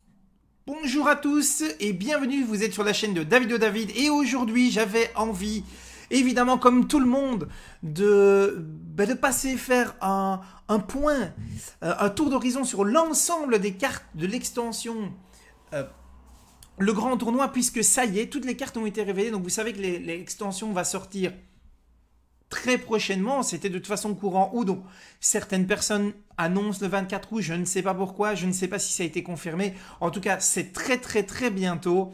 Et étant donné que maintenant on dispose de toutes les cartes, j'avais envie de me refaire un petit peu un tour d'horizon parce que je les ai vus plic-ploc, comme ça, séparément. J'imagine que vous aussi. Et j'avais envie de vous proposer aujourd'hui de faire ça ensemble. Jeter un œil sur ces cartes. Alors, il y en a certaines qui me semblaient fumées. Moi, l'impression que ça m'a donné, c'est qu'il quand même ici, il y a des cartes vraiment puissantes. Alors, certaines personnes vont peut-être crier à l'overpuissance. Moi, j'aime bien. Moi, je vous cache pas que j'aime bien les jeux gros bill. J'ai pas dit que j'aimais les jeux rush. J'aime bien les jeux gros bill. Et là, effectivement, je pense qu'il y aura de quoi s'amuser. Alors, sans plus attendre, je vous propose tout de suite de reviewer tout ça. On parlera peut-être de l'extension après, encore une fois, mais concentrons-nous sur les cartes. Alors, petite carte neutre, la Demoiselle du Lac qui est une 2-6 pour 4, beaucoup de points de vie, pas tellement de points d'attaque. Donc, on verra un petit peu si c'est une carte suffisamment... si les 2 points de vie sont suffisants pour qu'elle puisse temporiser. Une carte qui va jouer avec, évidemment, le nouveau mot-clé qui tourne autour de l'activation du pouvoir héroïque. Ici, votre pouvoir héroïque coûte 1 de moins. La Dame du Lac, à voir. Évidemment, elle ne sera pas mise dans tous les decks. Voilà. On va voir si ce sera intéressant ou pas. Alors, une carte mage, le Drake de Frimara, qui est une 6/6 pour 6, donc en soi, c'est pas mal, c'est une épique. Et ce Drake nous dit, vous pouvez utiliser votre pouvoir héroïque autant de fois que vous le voulez. Donc, vous pouvez pinguer, vous pouvez moult-pinguer si vous le souhaitez. Encore une fois, ça pourrait être marrant. Ça pourrait être combo. Disons que ce qui est sympathique aussi, c'est que c'est un dragon de plus. Alors, une petite hydratation parce que je pense qu'on est parti pour un bon moment. Carte suivante, le géant du givre. Alors, le géant du givre, moi, je vous avoue que pour le moment, j'y crois moyen, à part peut-être dans le démoniste. Et encore, je l'avais dit dans une précédente review, pour que la carte soit jouable, il faudrait qu'elle coûte 8. Donc elle doit coûter moins 2. Donc moins 2, moins 3 même pour que ce soit vraiment rentable. Il faudrait qu'elle soit à moins 3 parce que 8 pour 7, là ça deviendrait intéressant. Donc il faut utiliser d'abord 3 fois le pouvoir héroïque. Donc dans le démoniste peut-être, mais je ne vois pas la carte dans tous les decks. Donc à voir. À voir effectivement en fonction de l'utilisation et des classes. Une carte chasseur, le prêt à tirer, qui est une carte un peu funky, qui dit que chaque fois que vous lancez un sort pendant ce tour, ajoute une carte chasseur aléatoire dans votre main. Donc, bon, c'est une carte qui prépare le terrain. Il faudra voir. Il faudra voir. Moi, voilà. Ce qui est certain, ça permettra de faire des beaux play for fun, des beaux lose for fun. Je ne sais pas si ce sera une carte qui sera réellement jouable en construit et de manière compétitive. Le Captain Céleste Crack, qui est une légendaire pirate, qui est une 4/6 charge. Pour 7, ça fait quand même cher. Alors, heureusement qu'elle a ses 6 points de vie, mais elle coûte 1 de moins pour chaque pirate allié. Alors, est-ce que c'est en jeu? Est-ce que c'est dans la main? Ça, on verra un petit peu. Si c'était les deux, j'imagine qu'elle pourrait clairement faire le boulot. Donc, une carte pirate qui, pour moi, ici, a le mérite de... Voilà, on l'a vu d'ailleurs, enfin, vous le verrez dans le reste de l'extension, les pirates sont quand même remis un petit peu en avant aussi. Les dragons reviennent également. Alors une carte exaltation, on rappelle exaltation, c'est un effet qui proc, qui trigger quand vous activez votre pouvoir héroïque. Donc il faut faire son pouvoir héroïque. Alors ici on a une carte qui est une 1-2 pour 1, qui gagne plus 1 d'attaque avec exaltation. Moi je trouve ça un peu mou du genou pour les decks rapides, parce que ça veut dire que au mieux vous faites tour 1, vous la jouez, tour 2 vous faites votre pouvoir, vous avez une 2-2, c'est quand même pas extraordinaire.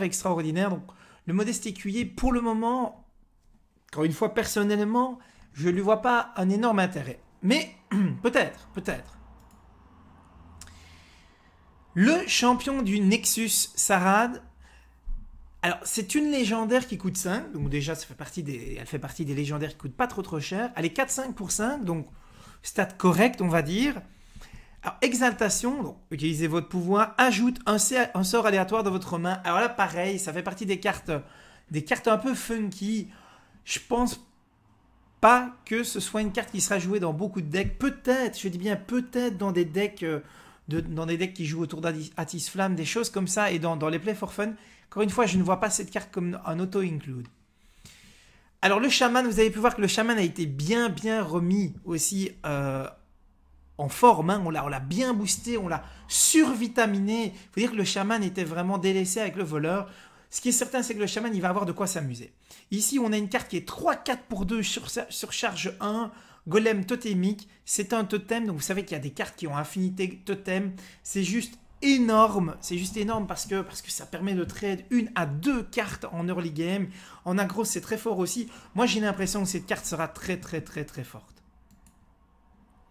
La chevaucheuse de Kodo, qui, elle, par contre, pourrait être une carte qui est sympa, mais en late game. Pourquoi? Parce que pour si vous avez une carte qui vous dit que invoque un Kodo de guerre 3-5, quand vous jouez, vous utilisez votre pouvoir, donc pour 8, vous vous retrouveriez avec une 3-5 et une 3-5. Ça peut être très fort. Ça peut... En late game, c'est une carte qui vous remet un peu de pêche. Je la vois bien en druide, évidemment. Une carte qui pourrait clairement être intéressante. Alors, un secret mage qui dit que quand un serviteur allié meurt, invoque un serviteur aléatoire du même coup. c'est clairement, donc l'effigie est clairement une carte qui voudrait se jouer avec des serviteurs de coût assez élevés, plutôt dans des contrôles un peu plus late, ou en tout cas une carte qu'il faudra garder dans sa main et qu'il faudra jouer avec des créatures un peu plus importantes. À voir, bien entendu, ça pourrait être sympa, il faudra voir si en termes de tempo, l'adversaire ne peut pas trop facilement jouer autour, à voir. Le héros défunt, qui est encore une carte mage, qui est une 3-2 pour 2, donc carte plutôt agressive, qui dit que votre pouvoir héroïque inflige 1 point de dégâts supplémentaires, donc ça c'est fort. Maintenant, le héros défunt avec ses 2 points de vie, à mon avis, ne va pas faire long feu, il va se faire dézinguer. Une bonne carte, moi je trouve encore une fois, pour le moment plutôt des bonnes cartes. Hein. Alors on retourne chez les chamans. Chez les chamans, le Grave Totem Drainé qui nous dit 4-4 pour 4, donc déjà c'est pas mal, il n'y a pas de drawback, et Cri de Guerre gagne +1 pour chaque totem allié. C'est énorme parce que cette carte à elle seule veut dire on peut encore moins qu'avant laisser des totems vivants, surtout que vous verrez qu'il y a des cartes qui permettent d'invoquer des totems, donc c'est juste très très fort, c'est un très très bon drop 4 et qui plus est sans drawback. Encore une carte chaman, le Roark totémique qui nous dit Cri de Guerre invoque n'importe quel totem aléatoire. Donc je vous laisse imaginer, tour 3, vous jouez votre 3-2, coûte un petit peu cher, vous avez votre totem en plus, tour 4, éventuellement vous jouez la carte qu'on vient de voir. Bref, ça fait du board tout ça, et sans drawback. Alors encore une carte qui est sexy et qui se joue avec des totems, une 3-6 ici, donc c'est quand même ça en caisse. Le vaillant des pitons du tonnerre qui, en cas d'exaltation, donne +2 d'attaque au totem. Ce qui veut dire que cette carte doit mourir absolument tout de suite. Parce que vous imaginez bien que ça peut faire des trucs délirants. Une fois de plus, en late game, ça vous permet de vous refaire sur une carte ou deux.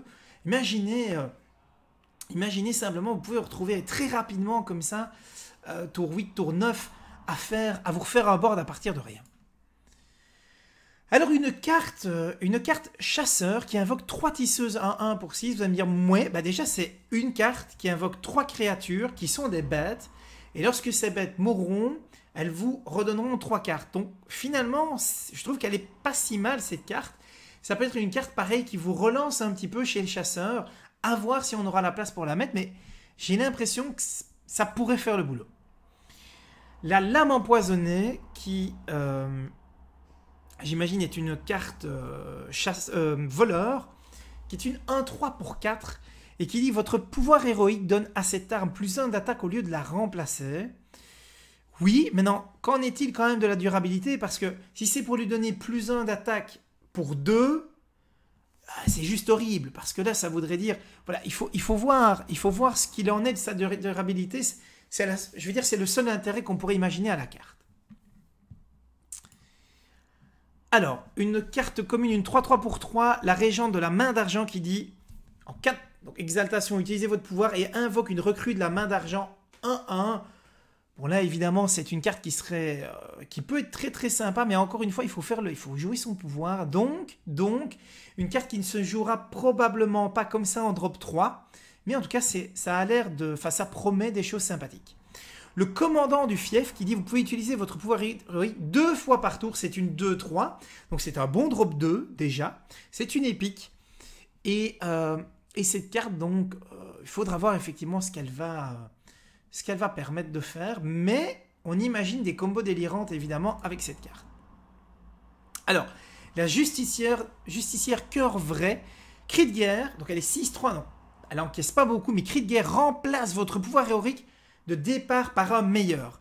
Alors je ne sais pas, on ne le voit pas ici, non on ne le verra pas dans la suite, mais on essaiera peut-être de retrouver ça par la suite. Les pouvoirs héroïques sont juste totalement démentiels, ils sont tous surboostés. Le problème c'est que vous allez mettre en jeu une 6-3, donc l'adversaire devra effectivement s'en occuper, mais il pourra s'en occuper vraisemblablement facilement, mais alors après je vous raconte pas, les pouvoirs héroïques seront juste totalement démentiels. Donc ça, c'est une carte qui paraît très très très forte. On verra encore une fois dans la vraie vie, dans le vrai jeu, ce que ça donne. Là, une légendaire démoniste, une 4-4 pour 6, vous me dire, ouais, 4-4 pour 6, déjà les stats ne sont pas énormes. Les cartes que vous piochez avec votre pouvoir héroïque coûtent 0. Donc, encore une fois, c'est une carte late game. Il faut bien imaginer qu'ici, vous pourriez, tour 8, poser votre 4 cartes, utiliser votre pouvoir héroïque et éventuellement choper un gros drop qui serait gratuit ou qui coûterait de toute façon, ou même un drop moyen qui ferait une sacrée économie. Donc j'ai envie de vous dire, à partir du moment où vous chopez un drop 3, un drop 4, vous êtes gagnant. Maintenant, est-ce que ça vous intéressera à ce tour-là d'avoir une 4-4? Il faudra voir. Une carte prête, une commune prête qui est une 3-5 pour 4. Moi, je trouve ça pas mal du tout en termes de carats. C'est pas mal. C'est en dessous du Yeti, mais c'est pas mal. Mais surtout, cette carte dit que chaque fois qu'un serviteur est soigné, elle gagne plus 2 d'attaque. Et là, encore une fois, je vous laisse imaginer si elle n'est pas tradée ou avec des cercles de soins, ça peut vraiment faire le boulot.